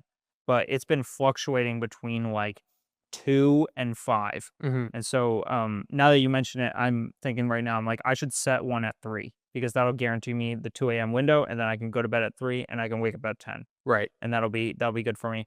Um, I tried doing like an earlier bedtime when I could for a little bit last month, and it sucked because I would go to bed at like 11 and then I'd wake up at like 6 or 7. But then by the time I got into a groove, I had to leave for work to be there at noon. Right. And so that broke up my day in a really weird way. And so that's why I started pushing the bedtime later Mhm. because I would just push the bedtime later and then get up later, but then I would just go to work right after that. Right. And so I wouldn't have to like do this weird middle ground where I work for like 2 hours and then I completely cut whatever I'm doing, go to work on something completely different, and then re-jump into my groove. So why do you want to set an alarm at 3? Is it are you tired throughout the days? No, I just yeah, I think the fluctuation in bedtime definitely doesn't help my productivity. And when I had a consistent bedtime, I did see a reflection in my overall productivity and how I felt day to day. Hmm. And so right now, live, I'm thinking maybe I can try setting it for 3 a.m. and then sleep until 10. That gives me enough time to get up, get myself situated by 11, right? And then either, I have 15 minutes, 30 minutes to just do some quick finances, check on things in the morning, and then go to work, or I can just go directly to work, whatever. Mhm. So I'm thinking that right now live on the My podcast. my thinking is that Hormozy's claim to fame with going to bed on time is that you avoid going out and drinking with your friends, Yes, which you don't absolutely. do. That'll be a self thing for me because I just got to avoid doing that. Right, but what I'm saying is like we already don't go out and party. We already don't drink alcohol. Fair enough. We already don't, go to social events and stay up later than we should, right? If we stay up late, it's because we're at home or the bar working, right? Yeah. And so for Yeah. us, For the most part for me, I did have yesterday, I did go out with Joel and friends to Pacha. one, It's relatively unusual for me to do that. I But I would argue for the most part, at least for me, I think that is true. yeah, speaking on the whole here. Yeah, yeah, yeah. Like there's, I mean, like Broad timeline picture. Yeah. exactly, right? Yeah, yeah. So like on Tuesday when I was trying to figure out the brokerage shit, I was up until 3. So Tuesday night or Wednesday morning, I went to bed at 3 a.m. knowing that on Friday I was going to have to wake up at 3 a.m. to get Grace to the airport. So Wednesday night and Thursday night, I had to way shift my sleep schedule to try to like maintain, right? And I was still super tired on Friday, but like life happens, right? Mhm. Sometimes you need a day off. I get it. But speaking on the whole, right? The biggest impact that setting a bedtime for us has is it ensures that we get enough sleep and thus energy for the next day. It probably prolongs our life on the long term, right? Yeah. And it ensures that we can get where we need to go the next day on time, right? Right. But if you're not tired throughout the day and you're not having trouble getting to where you need to be the next day, then going to bed on time might not be worth sacrificing the opportunity of changing your ads at 2 a.m., right? So it might be one of the instances where it's like Hermosi's advice is really awesome for most people, but for us at this current stage, maybe you have to pay with time instead of money. Because you could pay an employee in the future to just change the ads at 2 a.m. and then you go to bed whenever you want. But we don't have that money right now, so I got to do it with myself, pay for time. I think I'm going at it more of the perspective of I think I can apply Hermosi's principle of going on time and with a little bit of adjustment, I can apply that principle and make it work for my schedule. Because Got it. he's like, go to bed on time to avoid partying and avoid going out and drunk drivers and all this other stuff. Right. I'm like, okay, that's a really good point. I can do that through self-growth and avoid those things, but also apply the principle of going to bed consistently on time and having that benefit, which I've heard talked about like on Chris Williamson's podcast or Joe Rogan's podcast of like having a consistent bedtime and wake up time is important Yeah. or valuable to productivity. So I can take those things and form them to what my obligations are business wise and create a more productive version of the life that I'm currently Yeah. living. I think that's a good application. Yeah. Yeah. So that's kind of what I'm thinking through life. Yeah. But cool. That's what I have for segment 1. Solid. That's what I Okay. got for segment 1. Okay, so segment 2 is has your level of grit changed? Growing up, I definitely had a relatively low level of grit. In soccer games, if I got tired, I would stop. When I got bored in school, I would stop paying attention. If I didn't want to go to somewhere like karate lessons, I would tell my mom I wasn't feeling well and didn't want to go. I did that all the time with karate because it was just boring. I got nothing out of it. And so every week, Tuesdays and Thursdays, 6 p.m., I'd be like, lunch isn't sitting with me well. I don't feel good. And she knew my game. Rowing beat this out of me really quickly. My passion for the sport allowed me to embrace mental toughness and accept grit as a personality trait. Critically, I think my love for the sport had a lot to do with this. I was only willing to practice mental toughness because of this. So I go on to this later, but have you experienced something similar? Not having grit and then life instance changes that and gives you grit. Yeah, I think racing was kind of a similar avenue for me where um I I think my first taste of really working hard on something was when I got involved in racing. And I worked on perfecting my racecraft and doing better on the track because I loved it. Mm-hmm.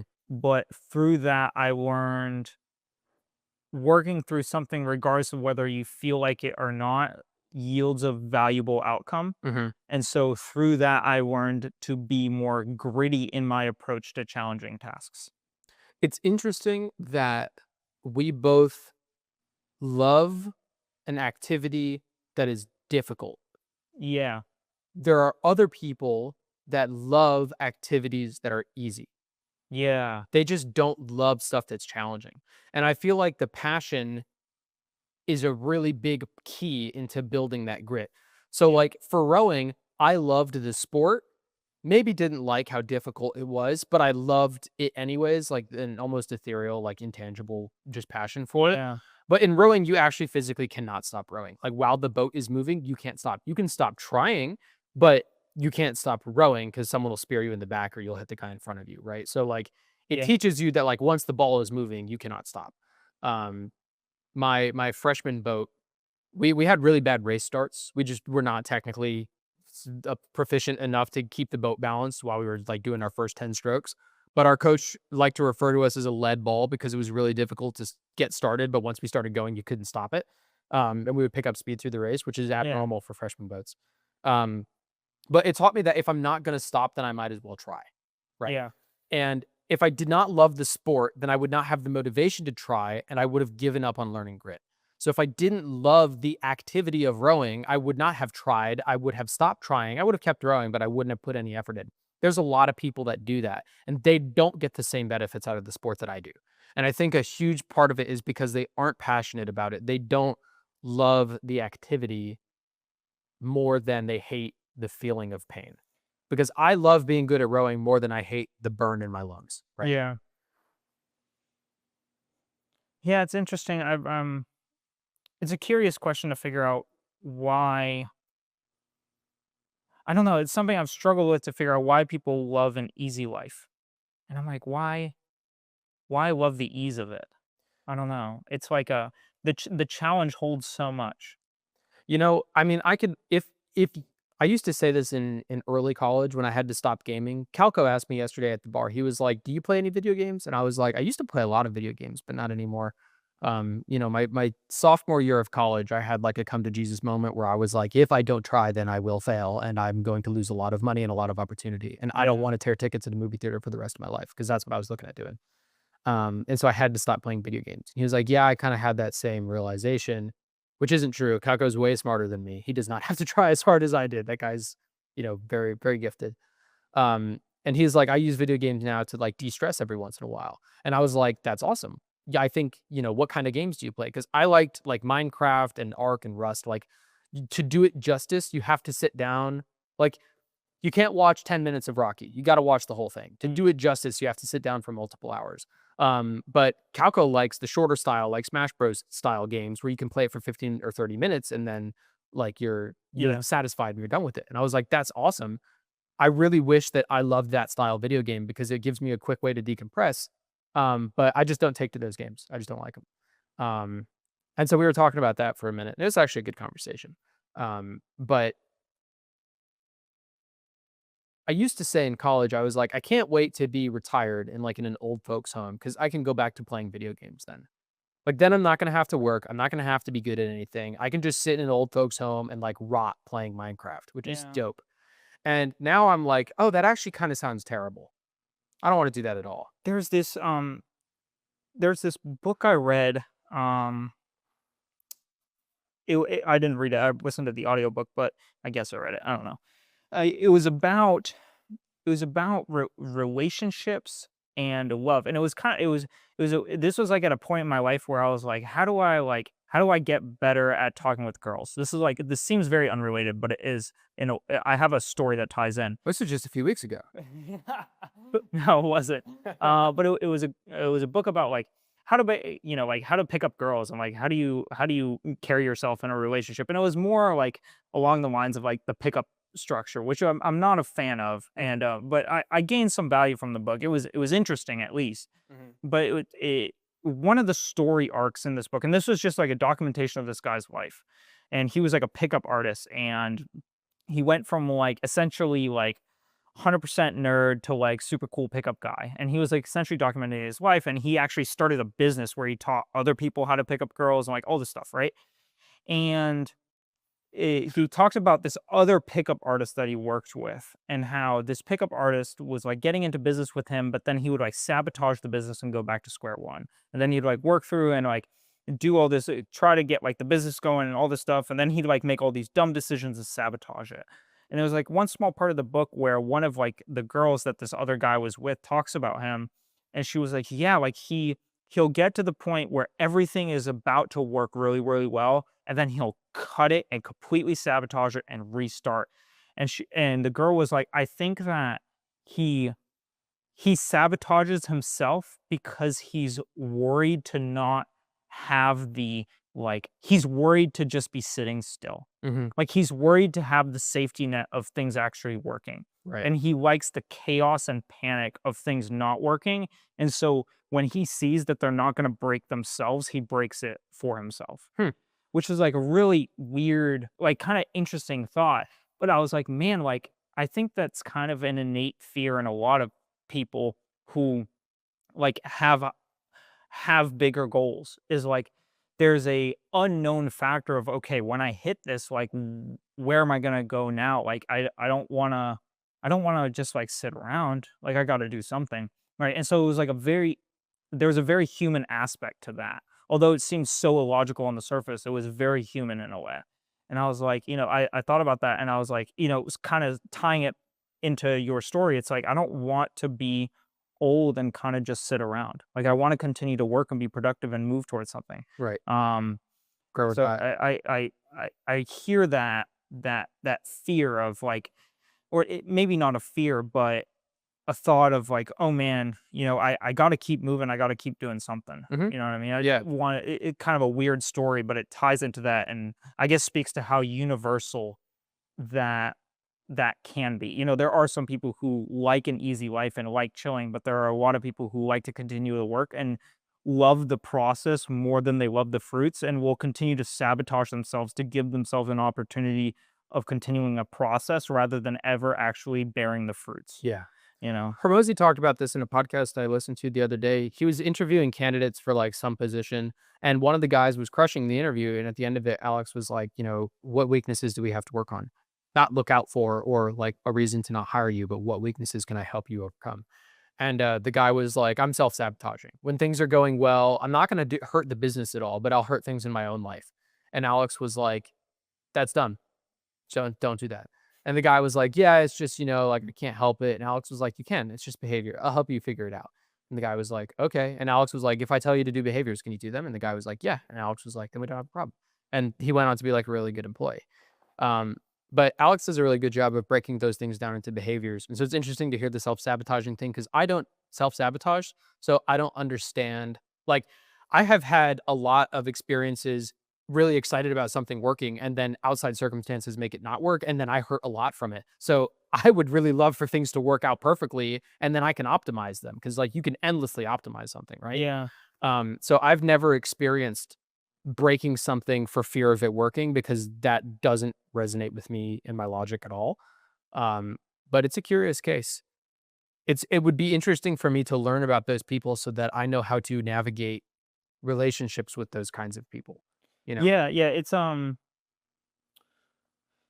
it's tough too because there's certain things in my life where I look back and I'm like, that wasn't that wasn't on paper self-sabotage, but if I look at it as self-sabotage, I can fix it.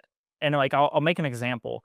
So with my ad accounts, like when I was starting out, I wanted to like make all these changes in Meta and like test this ad, and that got flagged as suspicious activity. Mhm. And so it wasn't self-sabotage on the surface because I was like, well, I'm just trying to make my business better and grow faster and improve more. And like that was my mindset then. Like looking back, I had a very distorted lens on like actually how much data you need to make an assessment to make a change, right? But Right.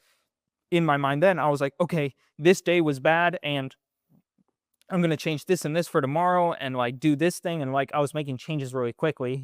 Looking back, I didn't have enough data to make any of those changes, but I wasn't self-sabotaging from my perspective in the moment. But if I look at it from the frame of, okay, I'm self-sabotaging in a way because I am literally giving Meta the opportunity to look at my actions and be like, this guy's tweaking, he's a robot. Right. And so, like, kind of reframing it in that sense does give me an opportunity to be like, okay, I got to slow down my actions. And it hasn't stopped my ad accounts from getting flagged. Right. But the potential, if I'd continued on that trajectory, I may have had more ad accounts flagged at this point than I already have. Right. Yeah, I think there's an important distinction with self-sabotage and mistakes because I don't think those are Mm, the same. I think yeah. that Fit. self-sabotaging is a conscious decision that you make anyways. It's like being an addict, right? It's like if you're addicted to alcohol and you know you're addicted to alcohol and you pour yourself a drink, you know that you shouldn't be doing it, but you're going to do it anyways. And so I think self-sabotaging is like, you know, I'm insecure in relationships because a girl broke up with me once when I didn't think she was going to. And so now I never want to feel that pain again. And so I never want a relationship that's going well because that increases the risk of someone else breaking my heart. So what I'm going to do is become a pickup artist and hook up with a bunch of girls and have no meaningful relationships. And then I'm going to make a business teaching other guys to do the same. And if I ever get into a scenario where I hook up with the girl and she's actually kind of cool, and then I'm accidentally in like a, intro to a relationship, I'm going to fuck it up because I don't want to go through that again. And that's intentional. And that's self-sabotage, not a mistake. I think what you did is a learning experience and not on purpose. If you were like, gee, this ad account thing is working for some reason that I personally can't understand. Maybe it's this. This ad account is working, but it's not making the money that I thought it was going to be making. And I'm going to have to go on the podcast and tell everybody that it's not making millions of dollars. I don't want that to happen. Something has to stop that from happening. I'm going to say that I'm collecting a bunch of data, but I know that Meta's going to flag it. Meta will take it down, and then I can go on the podcast and tell people, oh, well, I'm not hitting my goals because of this other factor, but you knew that going. Right. That's self-sabotage. Yeah, and you don't. I see your point. Yeah. I don't do that. Yeah. Yeah, no, that's true. I don't do that. I would really love for my ad accounts to just stay running. That is very true. Right. And I think that if you want that success and like truly, then it's not self-sabotage. It's a mistake, right? As a slight side conscious. tangent, Yeah. it is very refreshing and nice to know that although the ad account is valuable to running ads well, good ads will still run well on a new ad account. Yeah. Because my ads are doing okay right now. They're doing about the same as they were on the old ad account. So that is at least nice information to know as a complete side tangent from this topic. That's what I was excited about last week when I was like, can you run the same ads on the new account to see if it changes? Very good point. Yeah. Yeah. That's good. They're running okay. Yeah. But yeah, that's yeah. But people, wrapping it back to people who like things that aren't challenging, I don't understand it. And I think it's because some people are comfortable not learning. And I don't understand that. I've always wanted to be learning something new about something. I think there's something comforting in watching reality TV and brain rot. Yeah. Because it's entertaining. But I can only do so much of that before I'm like, I have to go do something different. Yeah. It's like that with video games for us, for example, in a way. At least for me, it's like I could probably play a little bit, but at a certain point, I'd be like, oh, all right, I gotta do something. That's why I don't like the Call of Duty style video games because, you can get better in that you can get better at like aiming and like you can learn the maps and know where to go to shoot people better. But like it resets so frequently that I don't feel like I'm making progress. In Minecraft, I feel like I'm making progress every day on it. Even though you could throw my laptop in the river and all of that work is gone like that.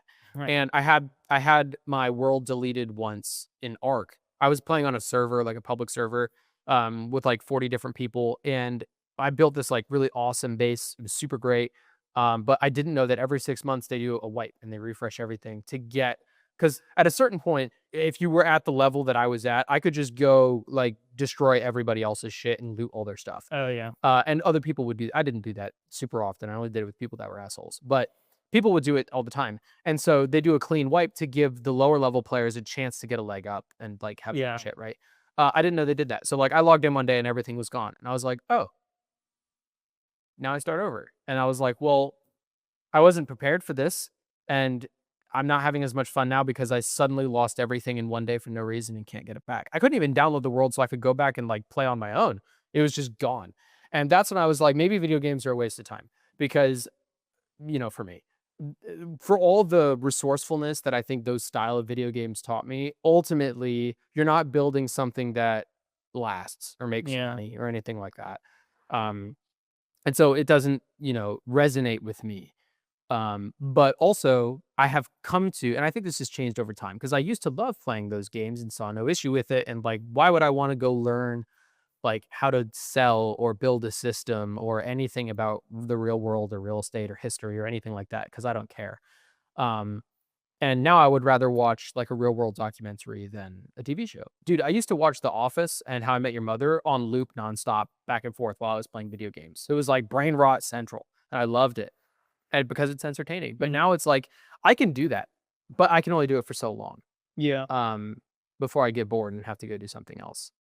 And even now saying it, I'm really looking forward to building Legos this weekend because I like to watch TV while I build the Legos, but I'm not going to watch brain rot. I haven't watched a TV show while I build Legos in like 4 years. I I really love the Untold documentary series on Netflix. Mm, So I'm always watching real world stories that I can get real value from. yeah.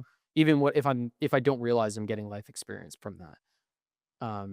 But anyways, yeah, I think that having passion for something that's difficult to do makes it easier to attain grit. Do you think that you can attain grit if you don't have that passion for something? Or you think it's just harder? I don't know how everyone who eventually becomes gritty gets to the point of having grit. Uh-huh. Um, but I don't think that having a love for passion or passion for something external is the only vehicle to it. For example, David Goggins just woke up one day and he was like, "What the fuck am I doing and why? Mhm. I don't want to be the person I am." Right. And then he just started working on stuff. He was like, "I'm gonna join the military.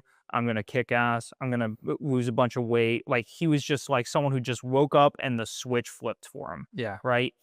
And there's other people who, like maybe like you or I, who find a sport or find a passion that they love, and then through that passion are taught that it's important to be able to push through tasks that you don't necessarily want to do, Right. and for the goal of achieving something greater in the end. Right. Um, and so I think there's a bunch of different avenues that you can get to it. I would say that grit is valuable to your success regardless of what your goals are. But I think there's a bunch of different avenues that different people have taken in order to get to that point. Yeah. And I think that's an important distinction in that it can be applied in a bunch of different avenues because as time has gone on, my opportunities for practicing and getting better at having grit have changed. I like to think of, Hormozzi's the scale of loyalty, where you're a person isn't loyal or not loyal inherently. You have to be given the opportunity to be not loyal and choose to be loyal. And every time you do that, you put a penny on the scale toward loyalty, right? Mhm. And if you cheat on your girlfriend, you take off a huge chunk of that on the scale and become neutral at best, if not super unloyal. And then you have to slowly work back through loyal actions back to the other side, right? I think grit is a similar thing where you aren't gritty or not gritty. You either attain a pattern of grit or do not. Um, like that scale, right? Yeah. And so rowing gave me an opportunity routinely, twice a day, 6 days a week, to practice grit because you cannot get through a single rowing practice without having grit, or trying to have grit, right? Yeah. Um, so that gave me really frequent opportunity to do that to the point that I think I did it for so long, so frequently that now I kind of just do it with everything. Or I have the ability to do it with everything, right? So you could argue that having grit is going and doing groceries and meal prep when I don't want to, but I didn't today. You could say that that's an opportunity where I'm putting a penny on the other side of the scale and not having grit. But on the other hand, I sat down and did my Quicken for 8 hours yesterday. So take it or leave it. Yeah. Today, the opportunities are not clear cut. It's more vague. Now, exercise and grit is not done in overcoming a big, hairy, audacious physical challenge. It's working when I have the opportunity not to. Yeah. So Grace is out of town. Sandra doesn't get here till noon. I'm awake. I had to wake up and take a shit at 8:30 today. So I had like 3.5 hours before you showed up. What am I going to do with this time that I have available? Right. Yeah. I could fucking like lay in bed and jerk off. I could watch TV. No one's here to hold me accountable. What am I going to do? Right. Yeah. And this morning I chose to set up my laptop, do more Quicken, get the podcast stuff ready to go, print out the sheets that we have onto the doors, and then make a good breakfast because I've been eating like shit lately. I Yep. made avocado toast and eggs Yeah. and Yeah. frozen grapes. Um, Dude, I frozen hear grapes that. are a life changer. I know you told me about 'em. Dude, they're so good. Okay. I gotta try some. Yeah. But in terms of segment two, I have some additional examples in terms of what made me more gritty over time because I don't think I was always gritty. I think racing was a great vehicle for that, but also going through the college experience of having deadlines and things that you had to achieve and classes that you had to go to through Yeah. college was a aspect of that. Formula SAE kind of tied into that. Yeah. A lot of stuff that I really didn't want to do in Formula SAE that just had to get done. Yeah. And so that aspect of it, working on cars when you hit a challenge or roadblock and you don't understand the problem, but you have to continue to try and assess it despite the fact that it's 2 o'clock in the morning. The last thing you want to fucking do is work on a car. Can I pause you? Yeah. That's a fucking great example. And I think the reason is Alex Ramosi always says, like, the work just needs doing. Yeah. You hold yourself accountable by literally not giving yourself the option to not. Right? So, Yeah. like, commitment is reducing the alternative options, right? And a really awesome example is working on the car because you don't have a choice but to finish it because you don't have a car to leave. You Right. can't go anywhere. Yeah. You have to figure it out right now. And that's a really awesome exercise in grit. Yeah, it's many moments, especially through college when I only had one vehicle. It Yep. was like, okay, this car needs a clutch. It needs to be done over the weekend and specifically Saturday because I don't have time on Sunday. Yeah, It's exactly. going to be 8 a.m. until it's done Yep. on Saturday. And Yep. oftentimes that was 4 o'clock in the morning. Yeah. And it was like, well, I guess I just spent 20 hours under a car working on it. And Yeah. that's just the way it's going to crunch down. Yeah, because you just don't have a choice. Yeah. And what's challenging is in other instances or other scenarios, you have the opportunity to stop. You have other options. So like with the coursework in college, it's like, okay, I have a TSD, I have whatever, 5 days to do this thermal system design exam, right? I could probably wait until the last day and cram it, but the risk there is that I don't get a good grade. Mm. I could start today and ensure that I get it like probably an A, or I could start tomorrow and I probably get a B, right? So there's like a kind of a 2 day window there where it's like I can probably get like a B or a C and be okay, right? But at that point, it's like it's how bad do you want it, and are you actually giving yourself no other choice? Because the car and rowing is a physical non escape route. Yeah. I guess what I mean to say is you cannot leave the garage until the car is fixed. It's not physically possible. You cannot stop rowing while other people are rowing. It's physically impossible. I mean, in either situation, you can figure out a workaround, but for the example, Yeah. you are not giving yourself a physical option. I think that exercising, not giving yourself a physical option over and over and over again acclimates your brain to recognizing the feeling of we have to do this, there's no other choice. And then you can apply that to something where you do have another choice, but you're choosing to do it. But it feels like you have no other choice. So for someone who's never experienced the physical not having an option, this is why David Goggins is exemplary, right? Because he never rode, he never worked on cars. Let's for this example, right? And then one day he was just like, I'm not going to give myself the choice. I'm going to keep running. And that is super exemplary because people usually don't do that because Yeah. people don't have the experience of not having a physical escape route to then apply to not giving themselves a mental or physical escape route. Yeah. Yeah. Yeah. Cool. So segment 3 is on Yeah. how do you operationalize grit?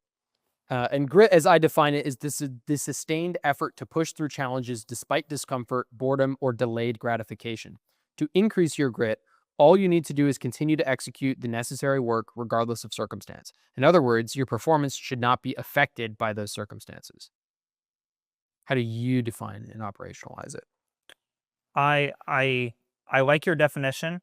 I'd say I agree with it. I kind of made a list of things that you can do to try and become more gritty. Mm-hmm. So I like the definition. I don't have a definition written beyond what I wrote at the start, which is grit is the practice of consistently being resilient and pushing through hurdles without looking at the time. Mm-hmm. But one of the things that or some of the things I wrote down in order to operationalize grit or give an opportunity for grit to manifest through your actions, Mm-hmm. I'd say maybe that's a better way to put it is starting your day with tasks, with smaller tasks or goals that take some level of persistence, but it's not overwhelming. The umbrella isn't huge that you have to cover. It's just a small thing you can start your day with in order to get yourself started on the right foot in order to have a good day of um, persistence and God, what's the word I'm fishing for? Such an easy word. Um, Productivity. Got it. So, starting your day off with small things that can get you on the right foot. I think we've talked about this prior, but also tracking challenges or overcomings in like a journal style thing or mentally.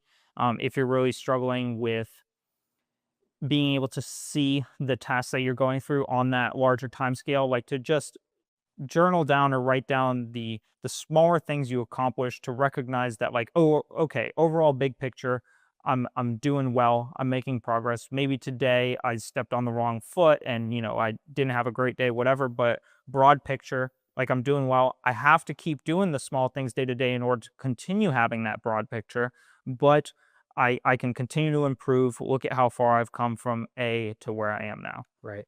Um, I wrote down here, build an identity with a motivational sheet, which could kind of tie into that. I have like a small sheet above my desk that like has like a couple motivational small things of like essentially rules of thumb that I follow or try to follow Yeah. as a reminder. And I think that it's tough because there's like the David Goggins style world where it's like you shouldn't need any of that shit, just get up and be gritty.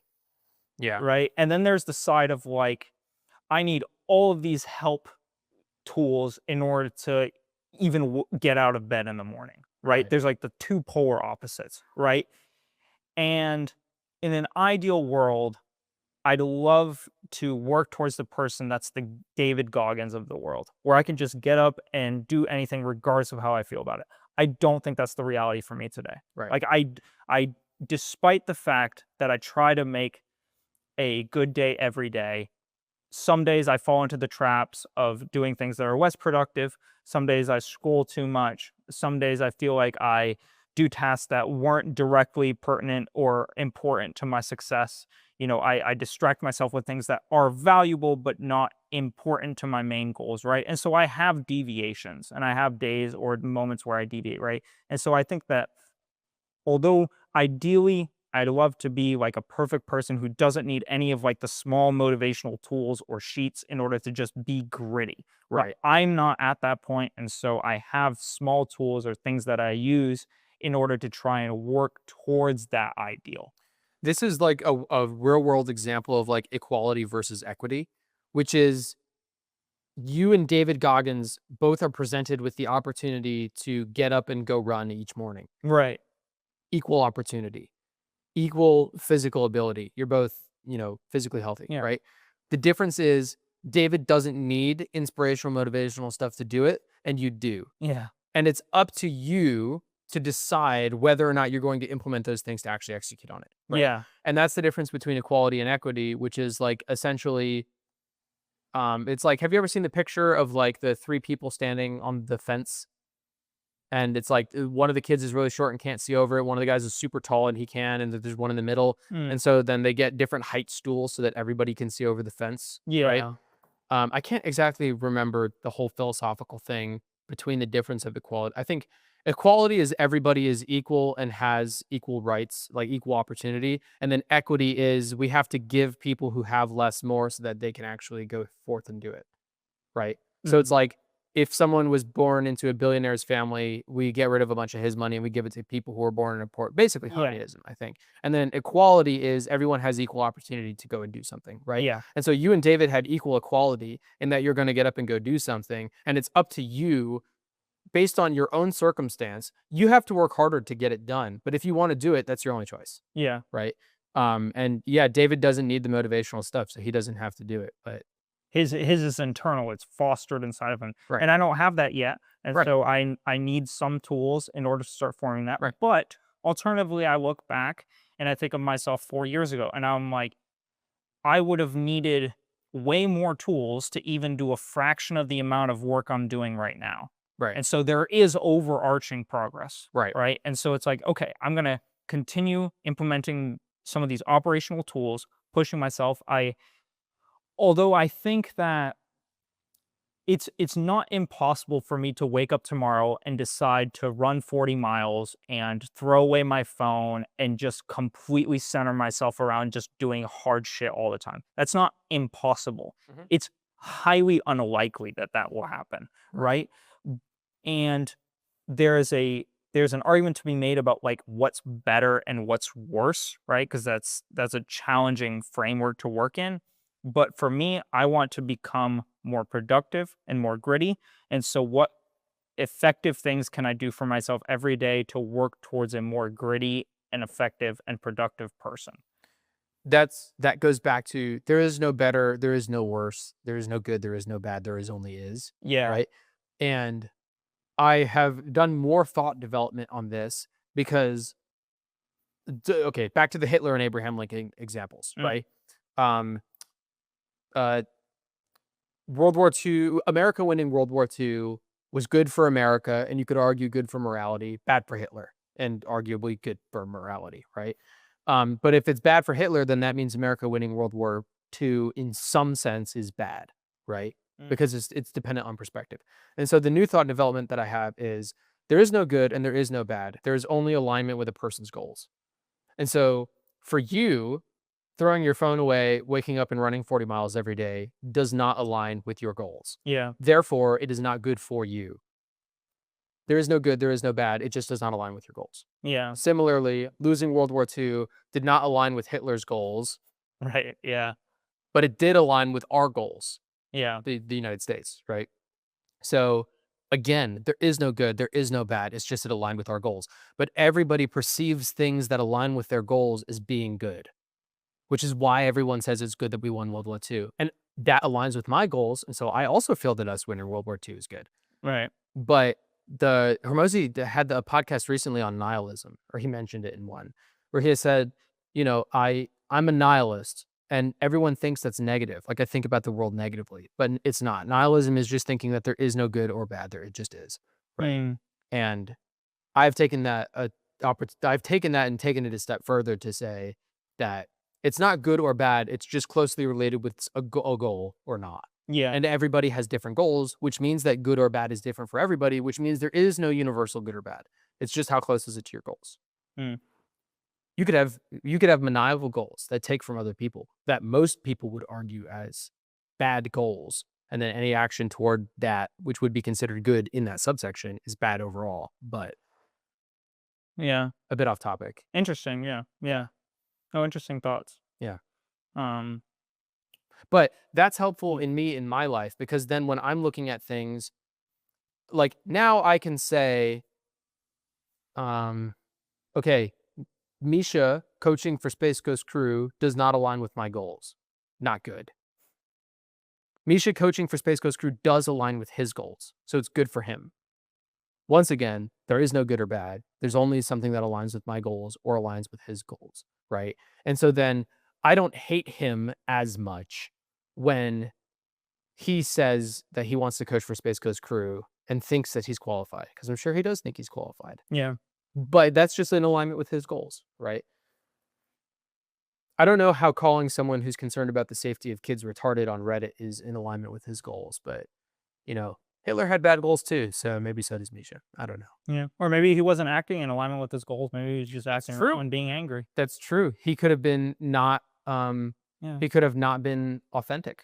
Right. And there's, I think Ooh, that's most people fall into that trap.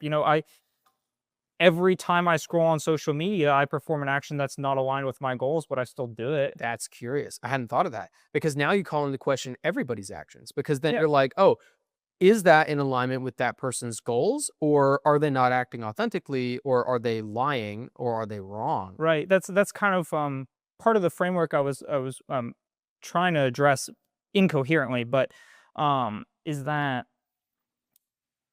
I strive to become more aligned with my goals and better myself and be more productive and be more effective. But I fall short of that consistently. But at least I can try to implement tools to get myself to the point. Right. And not everybody needs the same set of tools. And some people have developed more grit more quickly, or some people have less grit and are really struggling to develop it more than I am. But at least these are the things I have used to try and operationalize grit and becoming more gritty for my own sake in order to follow a trajectory that I feel like is aligned with my goals. Right. All right. But inauthenticity and like the percentage of authenticity is an interesting tie into all of this. Yeah. Because I think that to a certain extent, we all do things outside of, even if it's a small percentage, outside of our true authenticity. Like even David Goggins, right? Like he may get up and run 40 miles in the morning, and he talks about staring at his shoes for 30 minutes. Right. Right. But you could dive into that and be like, well, you could have stared at him only for 25. or only for 20 or only 15 or not stare at them at all and just gone, right? Right. And so there's an aspect of like everyone struggles with it to an extent, and some of us struggle much more and some of us struggle much less. And then there's a question of like, how do you measure more and less, right? But Right. at least on the surface it would appear as though more and less. Mhm. But like, that striving to get a little bit better is really, really valuable. And at the current stage I'm at in my life, these are the things I try to do to operationalize it, to get myself to the next step where I can have a new set of tools or a refined set of tools in order to continue moving myself forward. Yeah. Not acting authentically is another layer there too, because Yeah. then it's like, well, am I judging you based on the person who you want to be or the person that you are? So, do I judge Yeah. Misha by if I were to ask him about calling someone a retard on Reddit, would he say, "I'm sorry, I don't mean it. I wasn't thinking," and then I have the opportunity to forgive him, or he could say, "I stand by it," which is my suspicion because he's acted. That's a pattern, right? Yeah. And then it's like, okay, well, then you are acting authentically. It's not a mistake, and that's the person that you are, regardless of intent. It's who you are and what you said, right? So it's either you show remorse and learn from it and grow from it, or you don't, and it's not a mistake. And it's And not it yours. becomes a question of like, our timeline of potentially for him to recognize that as a mistake or not a mistake is in the timeline of us interacting with him. Right. But it might be 5 years or 10 years down the line where he finally realizes like, hey, that was a really shitty thing to say. Well, and people change, people Yeah, grow, yeah, right? and so it's like the timeline question is one that I've been struggling with, and I think it ties into like, it isn't good, it isn't bad, it just is, Yeah. because our assessment of given situations are an assessment of good and bad, but in broad picture, we have no clue whether they're good or bad, like the Right. the kid on the horse story with Alex Ramosi. Yeah. And so things just kind of are, and I try to make a probable assessment of what is a likely path, what is a likely set of tools I can use to get me on a path that has a higher probability of meeting my goals than an alternative path. Yeah. And so it's like like a big game of likeliness, probability, and what I have at my uh like what I have at my knowing disposal, I guess. Right. Right? Right. Like there might be things I don't understand that are out there that could super duper help me, but what do I know about that can help me? Right.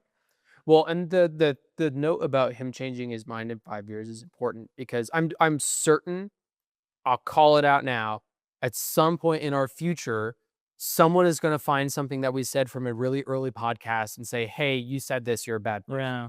And then we'll either go, "No, I said it, I meant it, and here's why I don't think I'm a bad person." Take any of my fucking Hitler clips in isolation, right? Or at that point, it's just like you need context. Watch the context. Watch the rest of the podcast.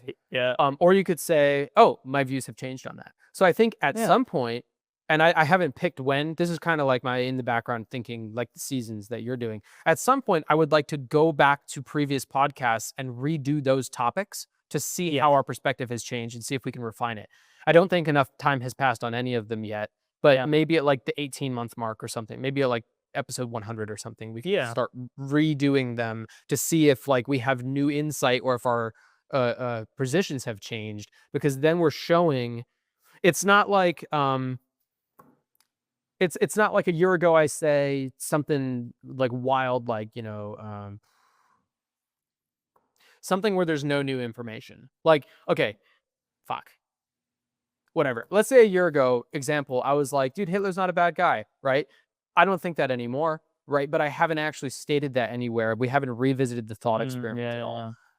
And there's no new information. It's the same information. It's strictly my position that's changed, right? So like my new theory on not hating people, right? How does that impact my previous statement of saying that Hitler's a good guy? So then we can do another podcast where we revisit that exact same topic and reference that podcast and say, hey, I went back and listened to our that podcast. Here's the key takeaways, and here's how it differs and how I can embellish on it now. Yeah. Yeah. And then you go back and directly address whatever comments you made back then and say, hey, I was pretty close to the mark. I still feel this way, or I was way off and I was wrong. What's really funny is that I was listening to a Hermosi podcast the other day, and he talked about branding, Mm-hmm. and he said that one of his first big podcasts was stop branding, Mm-hmm. Mm-hmm. and then Hey, now listen, this is the one I what- sent you.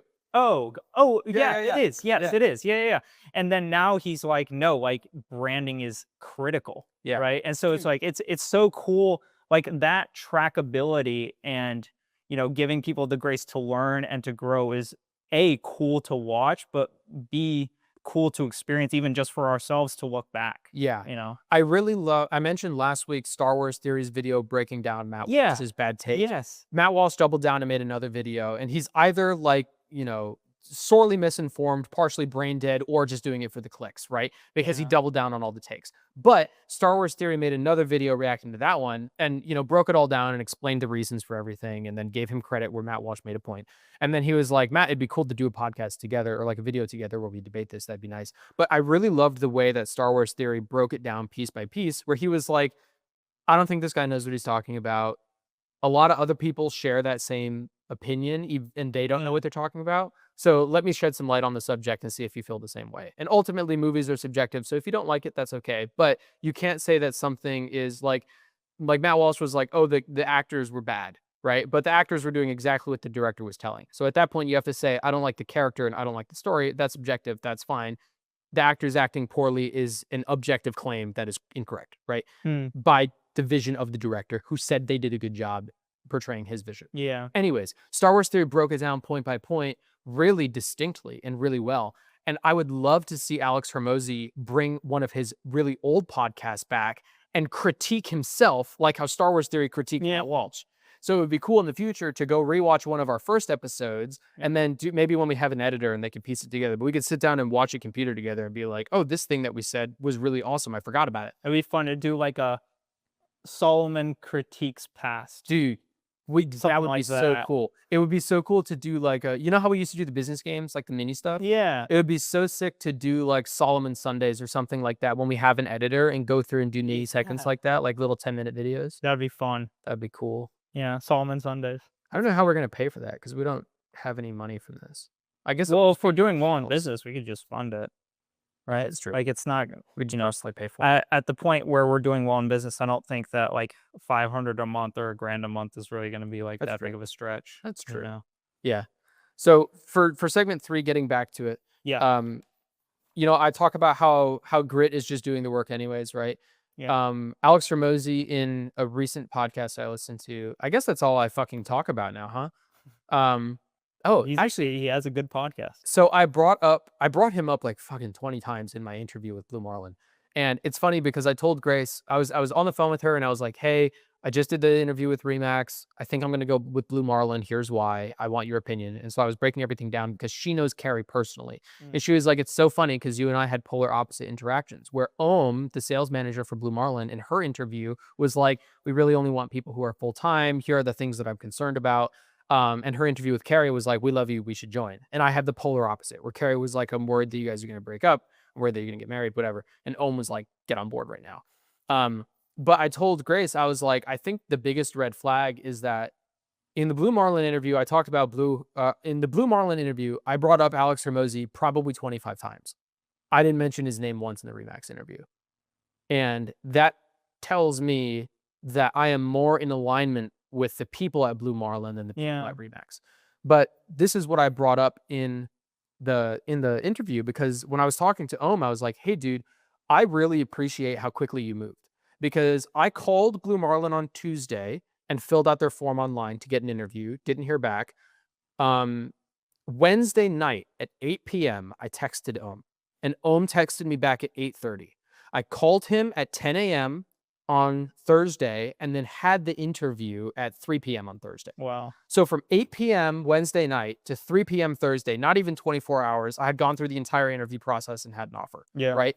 And I was telling him one of the lessons I've learned from Hormozy is make a plan, right? Like set milestones and then do it in a quarter of the time. Yeah. Just do things faster, right? If you take a week to make a decision that you can do in a day, do it in a day, right? And so, applying that lesson in the brokerage selection process, I took a lot of time figuring out what brokerages I wanted to interview with. And as soon as I had the list, I did all of the interviews from start to finish, Tuesday to Friday, quickly. Yeah. And previously I was like, I'll probably be interviewing brokerages for 2 weeks. but I was able to do it in less than 1. And part of that is because Ohm was able to act in unison with Hormozy's principle of just do it faster. And so I thanked him directly for it. And I think that just doing it faster is a really great exercise in grit, where if you can do the same task with the same quality in less time, I mean, that's the value equation, right? So you're Yeah. increasing value, but also it's a great exercise in grit. Yeah, I wonder if the value equation would be equal to like grit. Equal to grit. Yeah. Like do the products of the value, or do the what's the term for it? See, I guess the terms of the variables. value equation, the variables of the value equation also equal grit. Well, you've got a dream outcome and perceived likelihood of achievement. I think that attaining grit increases the perceived likelihood of achievement because you can work regardless of circumstance, Mm. right? I don't think it impacts the dream outcome so much. It's a means to an end. The dream outcome is like, I want to buy my dream house, right? Mm. Grit doesn't impact that. Grit impacts PLOA, perceived likelihood of achievement, and time delay for sure. And it can impact effort and sacrifice because if you're a client and I have grit, you don't have to do as much because I'm going to do it all, and I'm going to do it faster. So it's Mm. effort and sacrifice and time delay. So I think it touches 3 of the variables. Dream outcome kind of stays the same. I mean, I guess grit is a vehicle to help you achieve your dream outcome. Yeah, but that's PLOA, I don't know what PLOA is. perceived likelihood of achievement. Oh, I'm sorry. Yeah. Yeah. Uh, It's tough because yeah. I think that the Hmm. dream outcome variable ultimately is like, I think the only reason the variable is there is because it makes you consider what you're actually giving to the customer and what the customer wants. It makes you think about what am I offering and what do they actually want and how can I marry the two and add to it. Yeah. So in the dream outcome, it's like, you know, my product is exactly what you're looking for. I think that's why the variable's there. Because the only way that you as an agent or a salesperson can influence dream outcome is by reminding the customer of it, defining it with the customer, and then elaborating on why your product matches that. And then that's closely linked with perceived likelihood of achievement, which is we now understand what you're looking for. Here's why I'm the guy to get it to you. Yeah. But it's also kind of circular because you explain why you're the guy to get it to them by explaining that the time delay and effort and sacrifice is going to decrease. So they're all kind of interrelated. But Mm. in any case, I started thinking about how you can practice grit. Yeah. And I think that obviously the best way to practice grit is to go through something challenging and do the work anyways, right? In thinking about that, I was like, it's kind of silly to seek discomfort or challenges because they're going to happen anyways. They always do. So instead of making life harder for yourself and making tasks longer than they need to be, just wait for the next opportunity to arise because it will. It always does. And then view it not as a hurdle that's going to slow you down, but as an opportunity to sharpen your grit and persevere through it.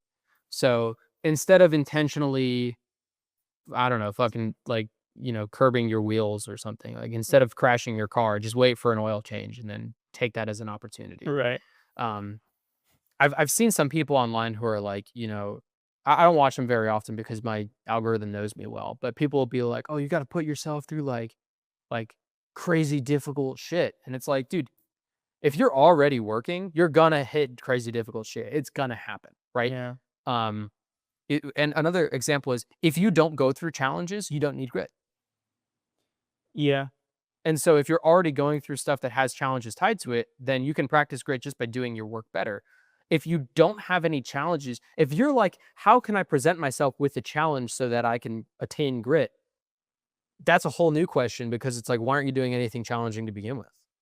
Yeah. I think it's a challenging metric to measure because the hardest thing for people is whatever the hardest thing is that they've experienced. Right. And so it's like if the hardest thing in the world for some billionaire kid was that they got a Mercedes instead of a Ferrari as a graduation gift Mhm. and they had to experience that terrible loss, then like that's going to be the hardest thing in the world for them, right? And so then their perception of being gritty is going to be getting through that. But like some kid from a third world country that had to build a business on his own and, move and build himself up and now is, a multimillionaire or whatever, right? Like that person's level of grit will definitely be significantly different than the person whose hardest thing in the world was getting a Mercedes instead of a Ferrari as a graduation gift. That's why I like the concept of a scale. Because Yeah. if a scale is perfectly balanced, right, you don't have grit and you don't have a lack of grit. It's just neutral, right? Yeah. And if you're a billionaire's son and you get a Mercedes when you wanted a BMW, but you persevere and you go to the gym that day anyways, you can put 1 penny on the side of grit, Yeah. and now you attain grit. It's not much, but it's there. And then another person on his scale, which is net neutral, is born into poverty, perseveres, goes to college, gets a degree, becomes an engineer at NASA, and achieves an SES level position. That's my dad. Yeah. Lot more on that side of the scale. Right. So they each attain grit because comparing their net neutral 0 position, they still moved in that direction, but someone can always have more. And that's what I like about the scale of Hormozy's concept, it not being binary. It's not you have it or you don't. It's you have some or more or less. Yeah.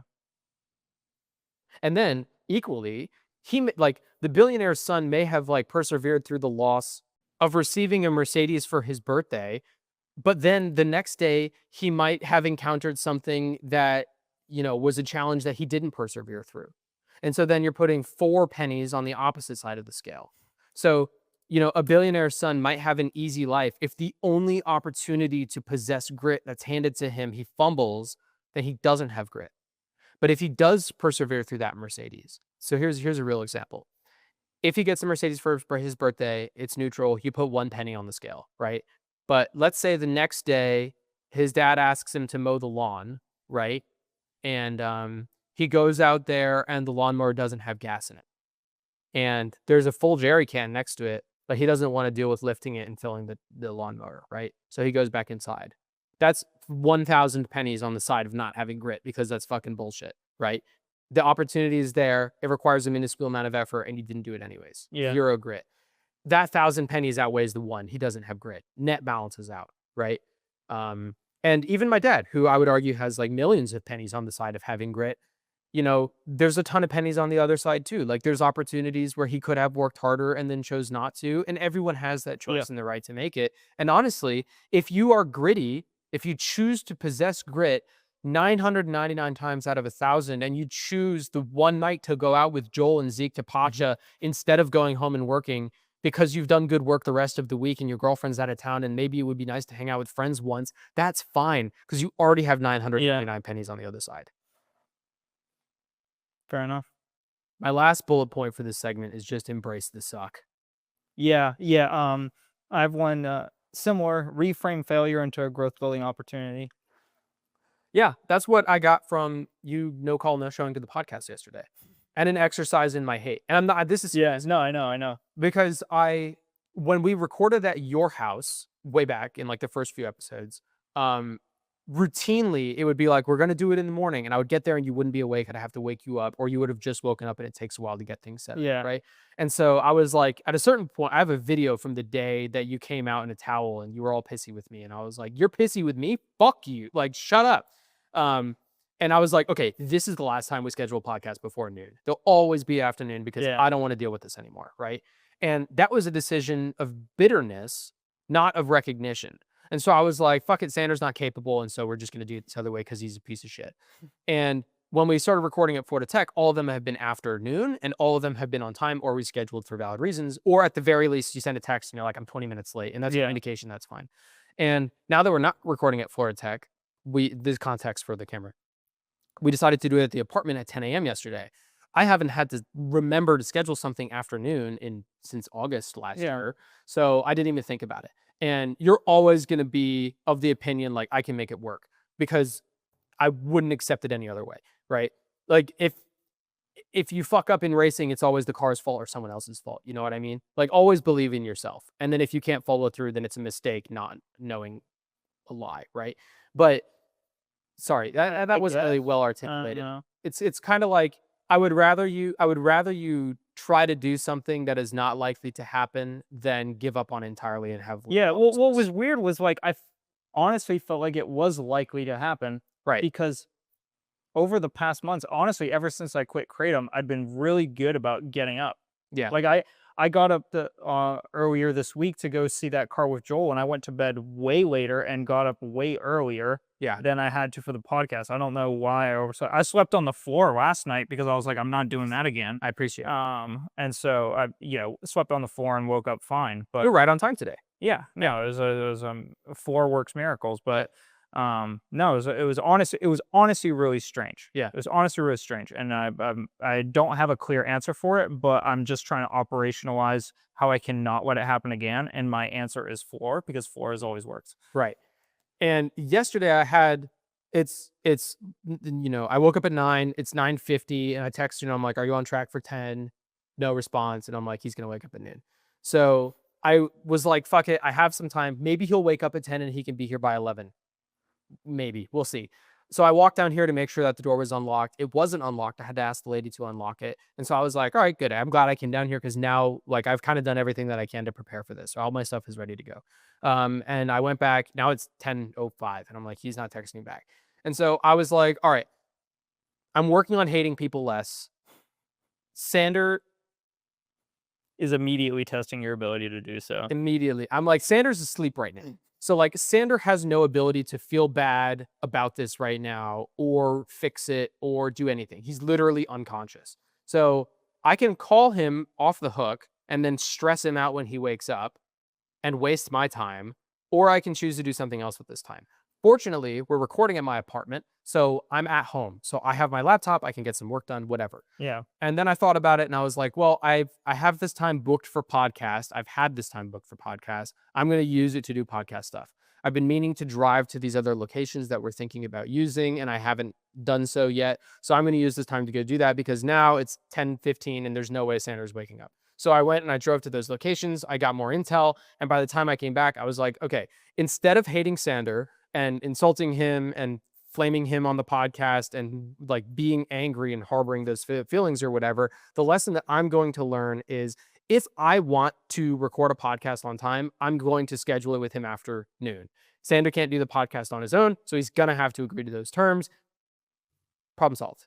And then we don't deal with this anymore, right? And if there's ever a case where we have to be up early for something for whatever reason, I'll just extra stress that that's the case and it is important. And you usually wake up on time for the important things, so it's not really Yeah, no, I just historically.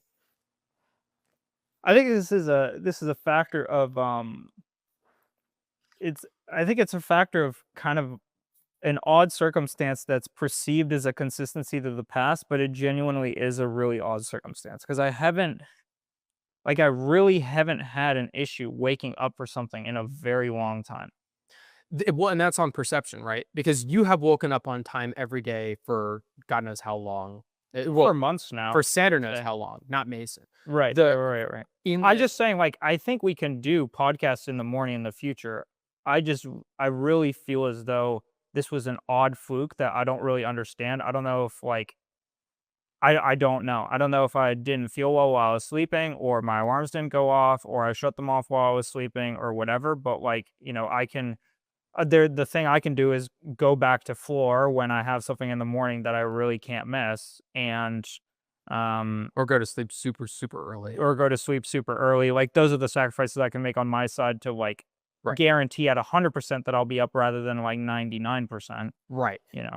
And so from your perception, it's like the last 8 months have been waking up on time, no problem. Yeah. But for me, the last maybe like 15 morning podcasts have all had issues. Right. So yeah, exactly. I haven't seen improvement from my perception, even though that might not be the actual truth. Yeah. And we hadn't done a morning podcast since after 20. Since after I'd quit Kratom, which had a great impact on my ability to wake up, at least how I've seen it in my life. Right. And in the moment, I was like, I don't understand Sander's position right now. So you cannot hate if you don't fully understand, right? And I don't fully understand. I'm going to try not to hate anyways, right? But think about it this way. Sander could have stayed up until 6 a.m. doing work and then overslept because that's happened before. I think that's less likely because you've been better about sleeping and being on time for things. So it's less likely. But again, I don't know. You could have forgot to set an alarm. You could have, your phone could be dead and you could be on your way. Like there's all these other things. Ultimately, I don't know. I'm not going to lose sleep over it. That's funny. I'm not going to get stressed about it. Yeah. I'm just going to go do what I can do. And in order to, I'm looking at the actions that I can take. Right. I can still use this time to work on podcast stuff, and I can make a change going forward to make sure that this doesn't happen again. I'll still communicate it with you so that you understand what I'm doing and what's going on. So that way, if we are in a position again where it happens, we're on the same page and you recognize that it's important to me. But as for right now, it's not worth crying over spilled milk, right? Like, I'm Sure. just going to do what I can. Yeah. And that was a really awesome opportunity to exercise A, the not hating thing, and B, the bullet point that you just read that I can't remember anymore. Reframing failure into a growth building opportunity. That. Yeah. Yeah. So cool. Well, that's about all I got for the sheet. That's everything Got I have but anything? the dial-in quote. Cool. Let's do it. Is there anything else we have to talk about? I only have a single-sided sheet, and I went through it, so I think we're good. 2 back and front. Or no, just 3. Yeah. All right. So the dial-in quote today is a Hormozy quote, believe it or not, because it's, I guess, all I listen to. People think there's some complex formula to winning, when the most basic one is do what you said you were going to do before it became inconvenient. That's all I like got. it. That's all I got. Well, thank you for listening. Maybe drop a comment if you like the different location. I don't know. Dude, I want to know how many people listen to the end. Yeah, if you actually got through the whole thing and you're listening to the end right now, drop a comment. We have like, I think we're averaging maybe like 20 something views an episode, which is honestly surprising to me because I didn't think that we would have anybody. Yeah. So the fact that we have 20 people listening is wild. And then I'm curious, of those people, how many actually stay all the way through to the end? Yeah. I know my dad does because we've talked about it. That is Just true. Curious, right? But yeah, drop a comment if you made it all the way through. I think we could see like average view duration on YouTube, but it doesn't show how many people actually made it to the end. It just shows the average. You can see if anyone made it to the end through the graph, though, because it will taper out. Oh, So you can see, like, so we can check. yeah. Okay. In that case, like and comment for our engagement to put it in front of more people and no other reason. Subscribe, hit the notification bell. Sorry. Good. All right. See you guys next week, and have a good one, and stay gritty, I guess. That was terrible. Can I end this differently? Sure. Okay. Thank God. Our t-shirt link.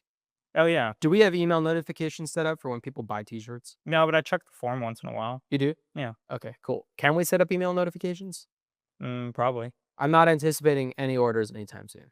I'm probably going to have to buy a second shirt eventually because mine's getting stretched out. And when we do that, maybe we can run like let everybody know kind of thing. We have significantly more followers now. I think when we did the last t-shirts, we had 40 subscribers. Now we have 42.